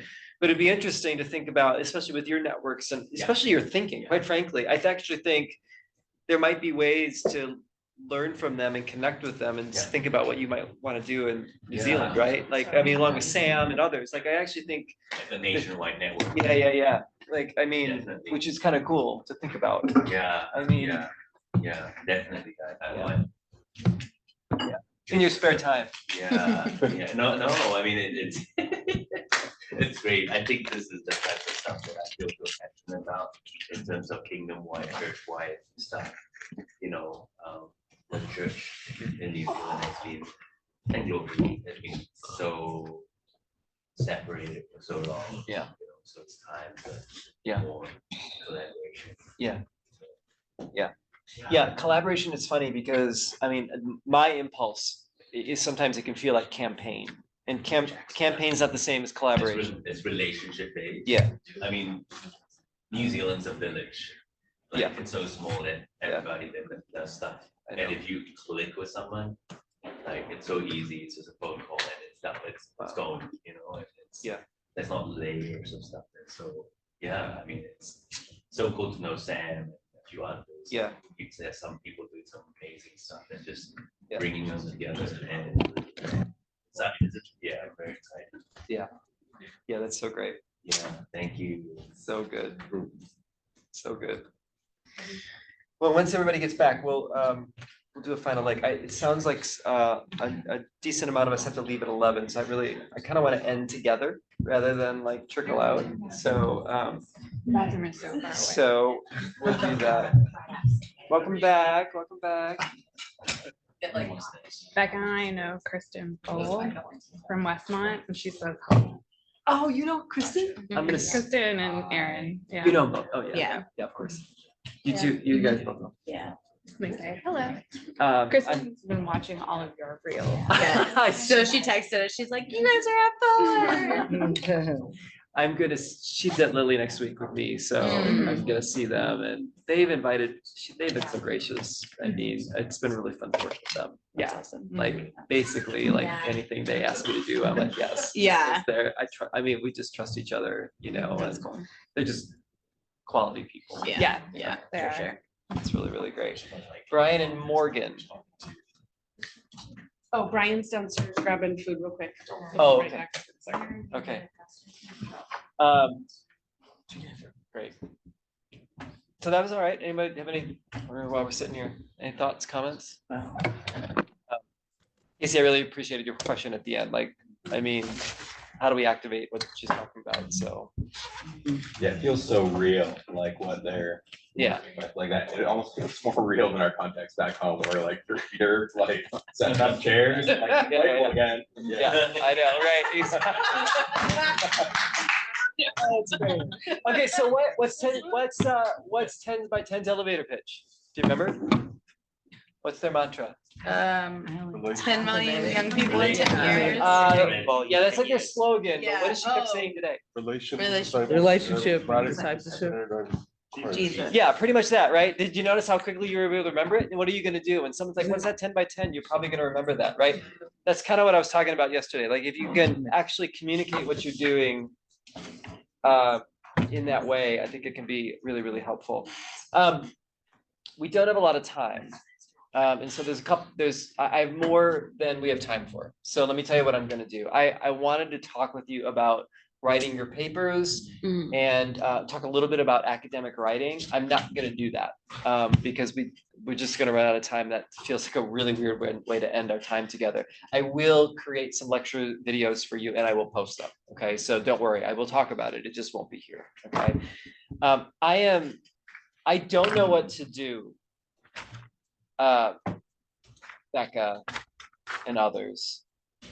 Of your great questions about, and I wrote them down here. How do we bring what we've learned back to our communities? How do we help our communities be participatory rather than an info dump? And I think Morgan, you said, how do I be present in my community who may not be healthy? Like, these are really great questions. And I don't know. This is the challenge for me as an educator, and for us as educators. Like, how does what we learn translate when we step out that door? Like, that's the move, right? That we have to really think about. But I do think it's really important, because you're doing more than just this for yourself. I mean, you actually are thinking about culture change and all that comes with that. So I may muse on that down the road with you, because I think it's I think those are brilliant questions. Whatever you do, don't hide it. Like, I really think there are ways to begin to share who you are. And in some ways, what you are is you're curators of good information, right? The books that I'm giving you, the people that I'm introducing you to, the goal isn't for you to just replicate what they do, but now you have people and resources and connections that perhaps will help your church or other leaders or students or whatever, right? So you're sort of become this hub of resource for people to connect other people, right? And I think that sometimes churches can really appreciate that when they know that you know the conversation out there and you know where it's going, that you can speak to that in a more informed way than other people can. In some ways, you can also head off really bad stuff that they're holding on to. Like, hey, look, I got the first 2 years of ministry, Circa 1998. Like, this is really great. I love Doug Fields. Like, we're friends, but like, that's not, you know what I mean? So you have an opportunity to maybe turn those things a different direction. So I think there's lots of ways for you to do that. But I don't know if I've really taken seriously your questions, and I think I don't want to diminish it by giving you a quick answer on that. Is that all right? Yeah. Yeah, but I think I really appreciate that. I did have a devotional, and I actually want to share it with you today. Can I do that? Is that all right? And then I think I want to bring us together to a close. Taylor wants to say a few things, and we'll do something together, and then I think we're going to start to bring this to a close, which is always just really hard, because it's just been great, and I know you want to get home as well, and all that comes with that. But let me just share this with you, okay? This comes from Matthew 11, the optimist gospel. So I like to end this way. At that time, Jesus says, "I praise you, Lord of heaven and earth, because you have hidden these things from the wise and the learned and revealed them to little children. Yes, Father, for this is what you are pleased to do. All things have been committed to me by my Father. No one knows the Son except the Father, and no one knows the Father except the Son, and those whom the Son chooses to reveal him. Come to me, all you who are weary and burdened, and I will give you rest. Take my yoke upon you and learn from me, for I am gentle and humble in heart, and you will find rest for your souls. For my yoke is easy and my burden is light." Sometimes I find Matthew funny, because it just seems like those are like, it's like a Twitter feed. It doesn't, like, how do those all fit together, right? But I see three things here in these paragraphs, and I just want to share this with you. The context of this passage is just kind of interesting, because he says, "I praise you, Father, Lord in heaven, because you've hidden these things." Like, what are these things? What is he referring to? And this is sort of a situation where Jesus is looking around and he sees adults acting like children, and worse, more like oppressors of those who they're supposed to be taking care of. So there's a tension and a frustration and a dissatisfaction with the way things are going, kind of what Lisette talked about, right? Which is kind of interesting. But I think in this first paragraph, it says that the kingdom was revealed to little children. And I think it's maybe something that we all believe in. Children are the revealers of the kingdom. So isn't it good that we work with them? Delight that you get to work with the revealers of the kingdom. Number two, the Son seems to choose who is revealed to. Now, some of you, I think sometimes we can default and think that this is sort of a binary of you are revealed and you are not. But what if we were to think of this in a different way? What if we think of it as the Son reveals different things to different people? And this is where I think it's really important to what Jesus is revealing to you. Your responsibility is not to do something that's revealed to someone else. Your responsibility is to do something what Jesus has revealed to you. And that is the heart of this program. Your voice, your topic, your haunting, that is to you specifically and personally. We can come alongside you, we can cheer you on, we can dialogue, but listen to what Jesus is revealing to you, okay? I want you to do that more than anything else. Third, Jesus' call is for soul rest and partnership with you. He carries the load with you. It's not up to you, but it may be through you, and there's a difference. It's not up to you, but it may be through you. Okay? So we take what we do seriously. We take our roles seriously. But it's not our job to do it all. That's Jesus' job. And so I want you to know rest. I want you to know you're not alone. I want you to know that it's not up to you, but it may be through you. I think we can go home from things like this, excited, overwhelmed. The world sort of smacks us in the face as we go home with all the demands that are waiting for us. But I hope that there's something, a quality that we've had together this week that you can carry with you, and you can think about these things and just have heart. This is good work. This week has been good work. My theology says that when we do good work, Jesus says it lasts forever. So the conversations that we've had here will be remembered forever. Like the world is better because we are together. That's kind of a weird thought, but that's what resurrection is about. Okay. Sometimes I think that, the impulse in youth ministry is that, and I'm worried about it right now. Like, how do I keep the ministry high? Oh my gosh, they're going home. How online are we going to keep loving each other? Like that's like my impulse. That's my confession right now, right? But what if we worry less about ministry highs and actually encourage ministry lows in the sense of there's a depth, a ministry depth with each other that we just continue to share with each other. A continued pulse where we reach out to each other, not because we're trying to keep the hype, but because we really want to just keep saying to each other, so good that you're serving the revealers of the kingdom. It is so good that Jesus has revealed something specifically to you. It is so good that Jesus wants you to rest and that it's not up to you, but it's through you. That's our hope. And that's my hope for all of you. And I'm really grateful for that. So just wanted to share that with you before we go. Okay, Steve. Thank you. Taylor, you had something you wanted to share. Yeah, I rejoice in the fact that these relationships will continue beyond this space, but I'm also grieving the fact that this same group will never be together in this room again. And so I just wanted to, for those of you who are in your third year, I just wanted to, from us to y'all, wanted to give y'all a blessing in the form of prayer. The way I want to do that is something I like to do with students. And so you get to be the object of my youth ministry fun. So, but my hope is that if y'all are willing, before y'all, and I'm missing Michael, but if y'all would just gather in a tight huddle, and then the rest of us, I would like for us to surround them. And then I'm gonna say things like, we are glad that you are part of this group. And then you're gonna take your hands and you're gonna place it on them. And I just encourage you to use both hands and to move around them as I do that. But I'll have 5 or 6 prompts like that. And I just want that to be a way, hopefully, for you to feel like God is the physical nature of God.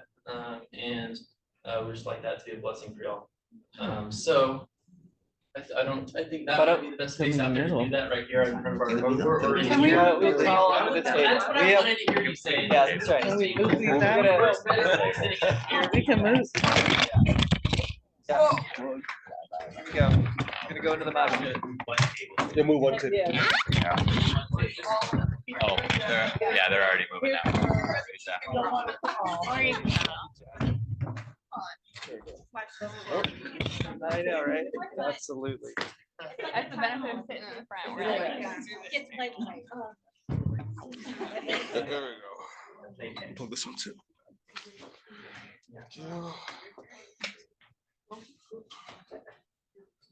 That's all right. yeah, well, you're.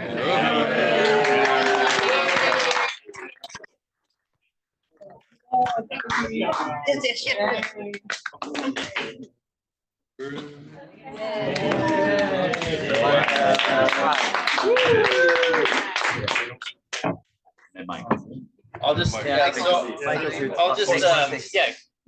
Huddle in so we can move around y'all a little bit, if you don't mind, and I'll start with prayer and then we'll get started with some of these prompts. Thank you, God, for this time that we get to share together, this experience that we've had. God, we are grateful. We are changed by that. God, we hope to continue to be changed by the transforming power of your Spirit. Specifically right now, God, we just want to lift up and bless these wonderful people in the middle of us. For Josh, for Steve, Will, Dane, Kelsey, and Michael, God, we have been blessed. God, right now, I just want to affirm the work of the Spirit in their life. And so if y'all would use your hands to affirm them in this way, actually, if you would place your hands on them and thank you for the work of the Spirit in their life, God. Thank you for their story, their unique story that they've brought into this space and the way it is shaping the kingdom. Thank you for their story. We are better because of their presence in our life. God, we want to let them know that their presence has shaped and transformed us in wonderful ways. Yeah, their gifts are seen. I want to affirm that we see their gifts. We might see gifts in them that they don't even recognize in themselves, God, but we want to affirm the gifts that you've given them. Their gifts are valued. They have given much to us. They have given us friendship. They have given us mentorship, memories, laughter, flamingos. May they know that the things that haunt them are a gift from you to them in ways that they might not understand yet, God. But thank you for what you have placed on their hearts. Yes. God, as they continue about in their ministry, God, may we continue to be community for them. May they know that, may they feel that today. God, may they feel your presence in this moment. And God, again, we lift them up in Jesus' holy name. Yes. Amen. Amen.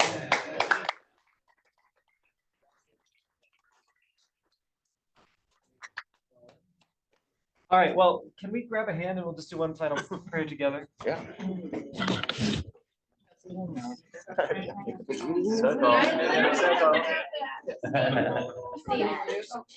I wrote a charge that's a poem. I would love that. Would you do that? Mm-hmm. Like, Yeah. is it about boobs?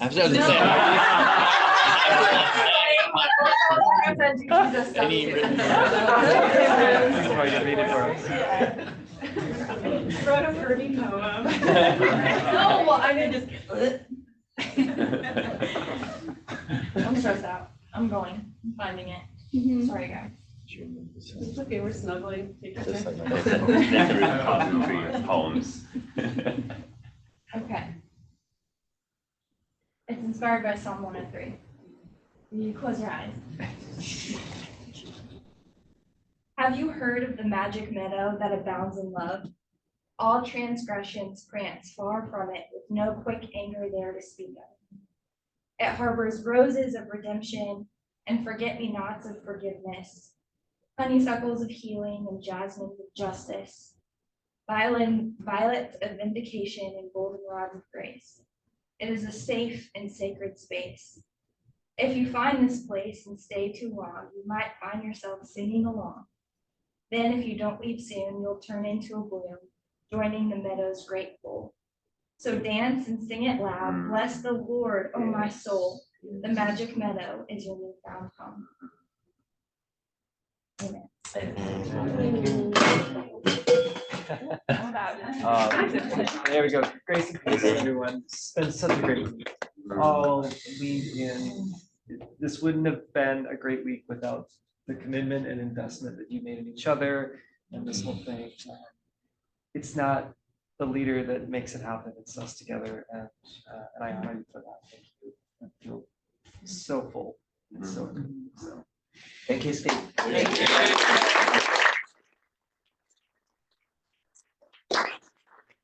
There's so many logistics. Don't worry about them. I'll email you. Don't worry about it. So just go, just follow Canvas and you'll be fine. So, and reach out to us as you need.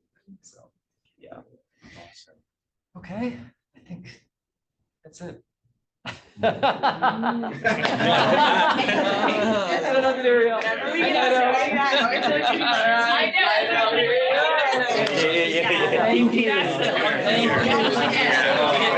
Thank you.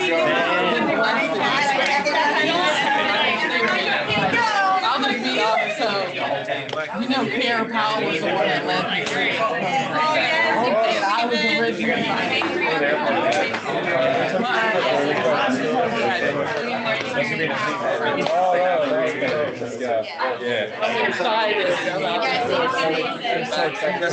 I think about conversations with my friends, they really are. Like, you know, it's hard to so great. Tonight, when I went to New York. I haven't decided. I have an option to fly, so I'm like, maybe I should. Oh, so I can just do it as because there's an there's even up there. That's their finish line.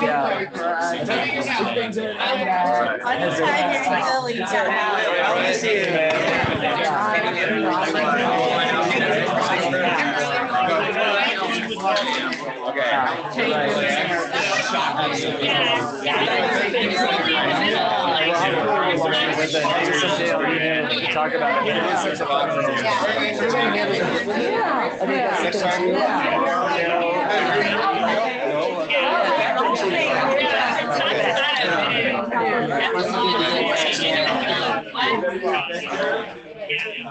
all right.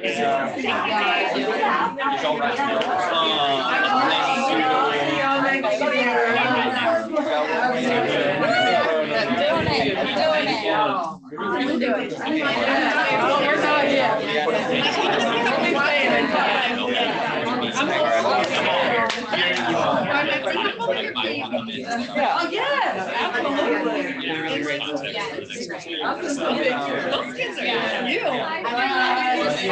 Jason.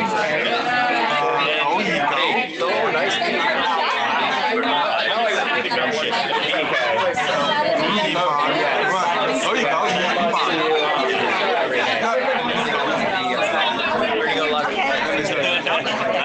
Likewise. Yeah, I really. Oh, you got a handout too. That's good.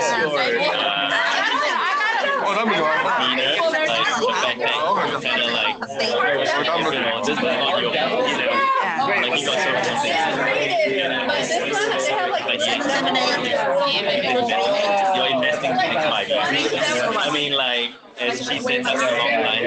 I'm really wrong.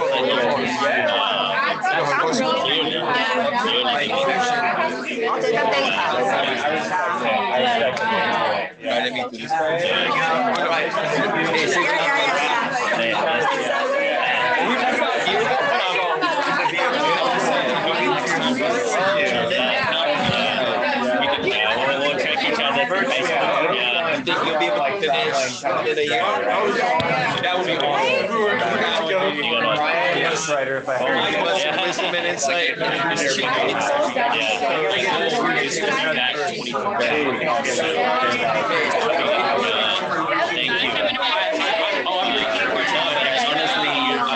feel like creatively more lead leaders who have the As a heart for the next generation, not just say, hey, this is a department called youth. Man, like churches. Funny, when I was in pastor for 9 years, I said the same thing. I said, workshops like this are about oral prayer. When I get there, Remember that. yeah, And I definitely walk the walk.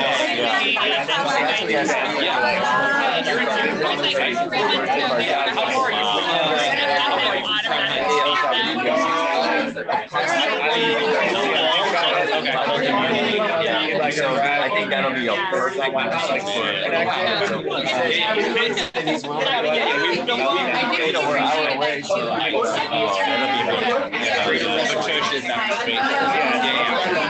I mean, even and sometimes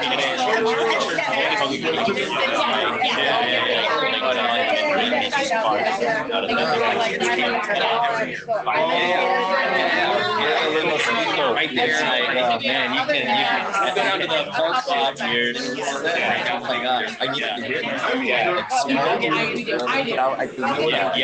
So every time together with her. Okay. So I was like, and like we as a nation, like management stuff. We had women to come over there. The color, like, but over the years, like my boss, pilot Jackson, before it gets overseas. Like we're the first country where you can be like, who would have thought, it was like highlighted there because it's a high community has got really high and we have all the issues, and then so it's kind of like a blessing and a curse, right? You're easy and agile, and then you can really serve the kingdom of God, like we tried it, so that'll be such a great blessing for you. I can clearly see you really love the Lord and you really love your kids, and I'm so excited. I just see that. When are we like a burden? Nine children. The burden is like a joyful burden. I got so.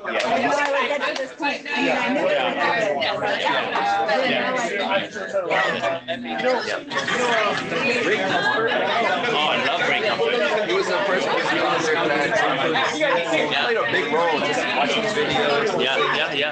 I actually had my evangelize. Yeah. The way of the master. The way of the master. I used to teach that. Yeah. I use that as well. And he's in Santa Monica here all the time. Yeah. I might try to track him down when I go to Santa Monica up here tomorrow. Just have a look around. He's either there or at Huntington Beach. Yeah. But I'd like to see him talk in person. Yeah, I love that book. That's on my journal. So different. Yeah. I mean, I love the fact that you're within the Presbyterian Church, you're open to all the different people here. Don't mean to interrupt. Just wanna say hi. Best travels. Enjoy Hawaii. Yeah. Best travels back like an hour. But really inspired by the work you guys do. Keep it on, man. Like also I think the first day of campaign will be on the horizon. Yeah, we might be. Let's go. All right. Yeah, we might possibly be moving to Hungary. So, we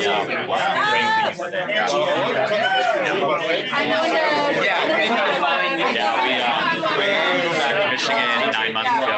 I got invited to go on a trip. Eat with here. I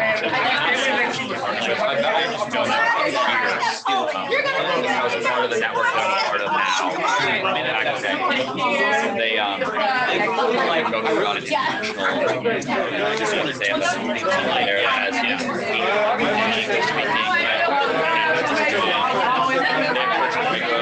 they're coming in so worldwide. They have major things that are moving.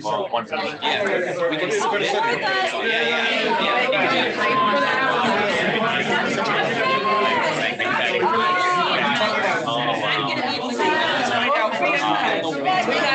yeah, there's a real need there and the opportunity we're exploring and going with it until the doors are closed.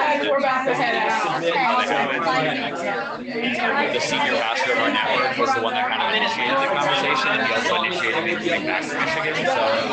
So that's good that it won't be a terrible high school for them. But it's good. So that's where we might be. Yeah, we might move there in September next year. Wow. And then it's October. Oh, you'll be fresh. Fresh. You'll be hungry. Thank you Right. Thank you. 6 hours out, right? And then you start driving the church in Hungary that I hear that. Why did you drive? Why did you choose that? Yeah, they're Reformed Church of Hungary. Church that we're not a part of. Plants churches, church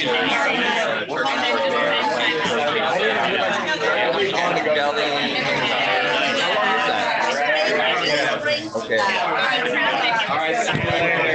Good job. Thanks for walking the other day. Thanks for sharing your story. Guidelines on that? Praying for you.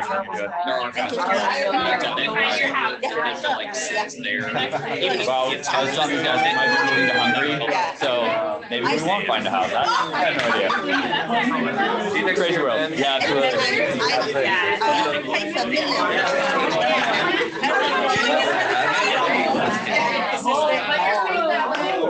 I feel like we shared some really my way in there.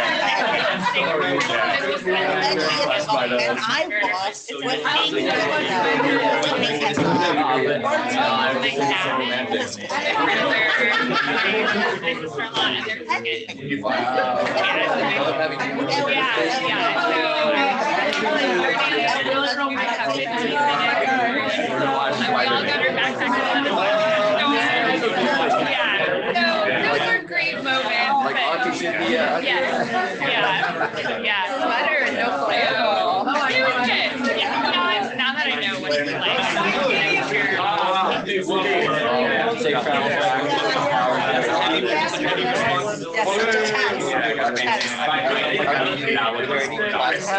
Seriously. Are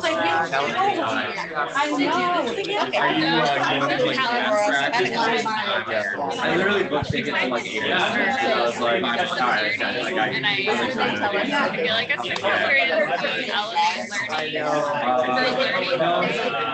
And I'm always kind of practice person. So I wish I were to attend a convention like they did. And I remember getting into now for WU. So I haven't been all those high school scales. I'll see them all the other buildings. And all my friends were PhD over here. And I was always like, well, what are you doing? And they were like,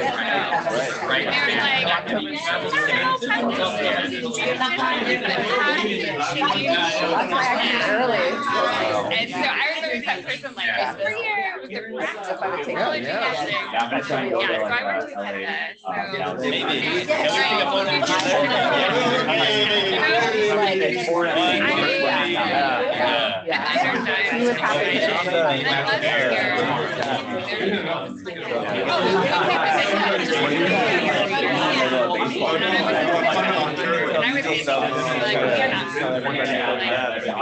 Yeah, that's clear. I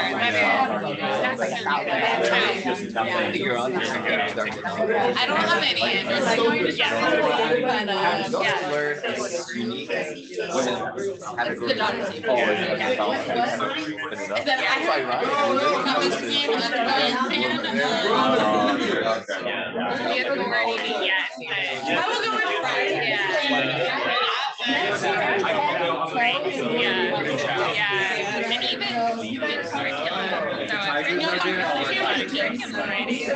And they asked, well, would you ever write for a denomination? And I was like, no, because our denomination is so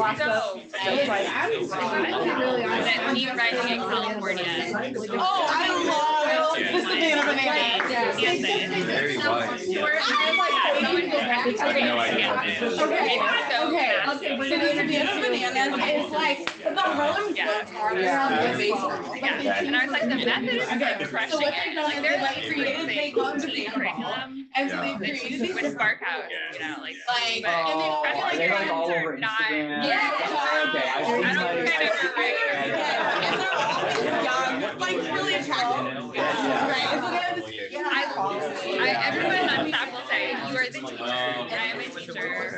You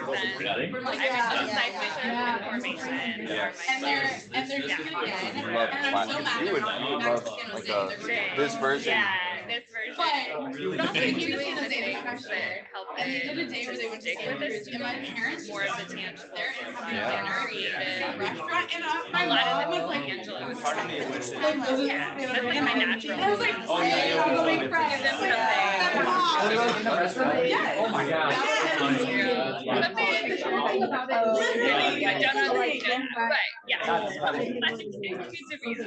They do, they just don't know how to say it sometimes, right? And then you have to leave after like 5 minutes. Right, you didn't tell me. Yeah, Sure. so I love it. Yeah, because they are. I need a curriculum is always longer. And I was like, why am I doing this? Yeah, so they were really like, do you want to do this? And then like adding you, Like I think there's maybe like some ways. well.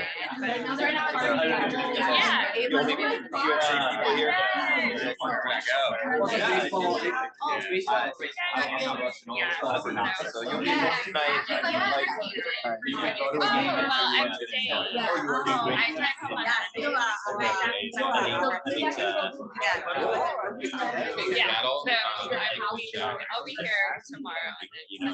What's the plan? You were gonna stay in Cali to go.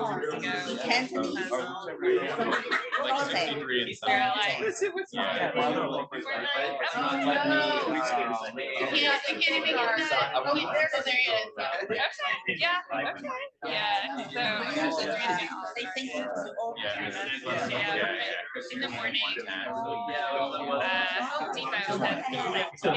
don't want to do too many. No, you don't want to do too many. Just a little. No, we're doing that with my nephew and grandpa. You're the Yeah, we just stand around and we're like, yeah, let's do that. Yeah, so that's my 3 and 6. My kids love going. Yeah.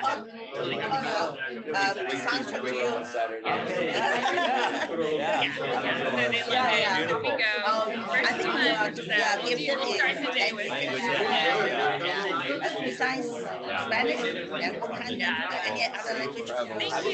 Yeah. I hope your commute today is smooth and easy. So far, so good. Yeah. This was the best drive of the whole week. Yeah. Today was pretty smooth. On the way home, it's gonna be 50-50 Friday traffic. Friday, yeah. Okay, so nice meeting you. I'm so excited. I love our class. I love our cohort. I hope we're not like the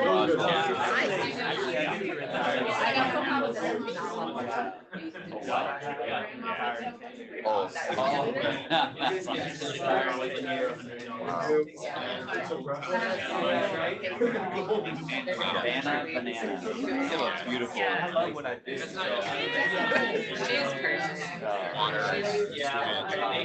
Are you sticking around California? We're flying out tomorrow. Oh, good. Yeah, there's no direct flight after class, so we're just gonna fly out early tomorrow. It's tough going to the East Coast. Yeah, the only flight today was like after so I would have had the night. There might have been an evening one, but I don't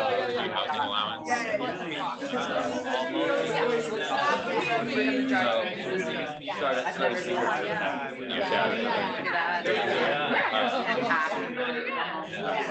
I think I'm gonna be looking forward to where do they want to go. I like to hear about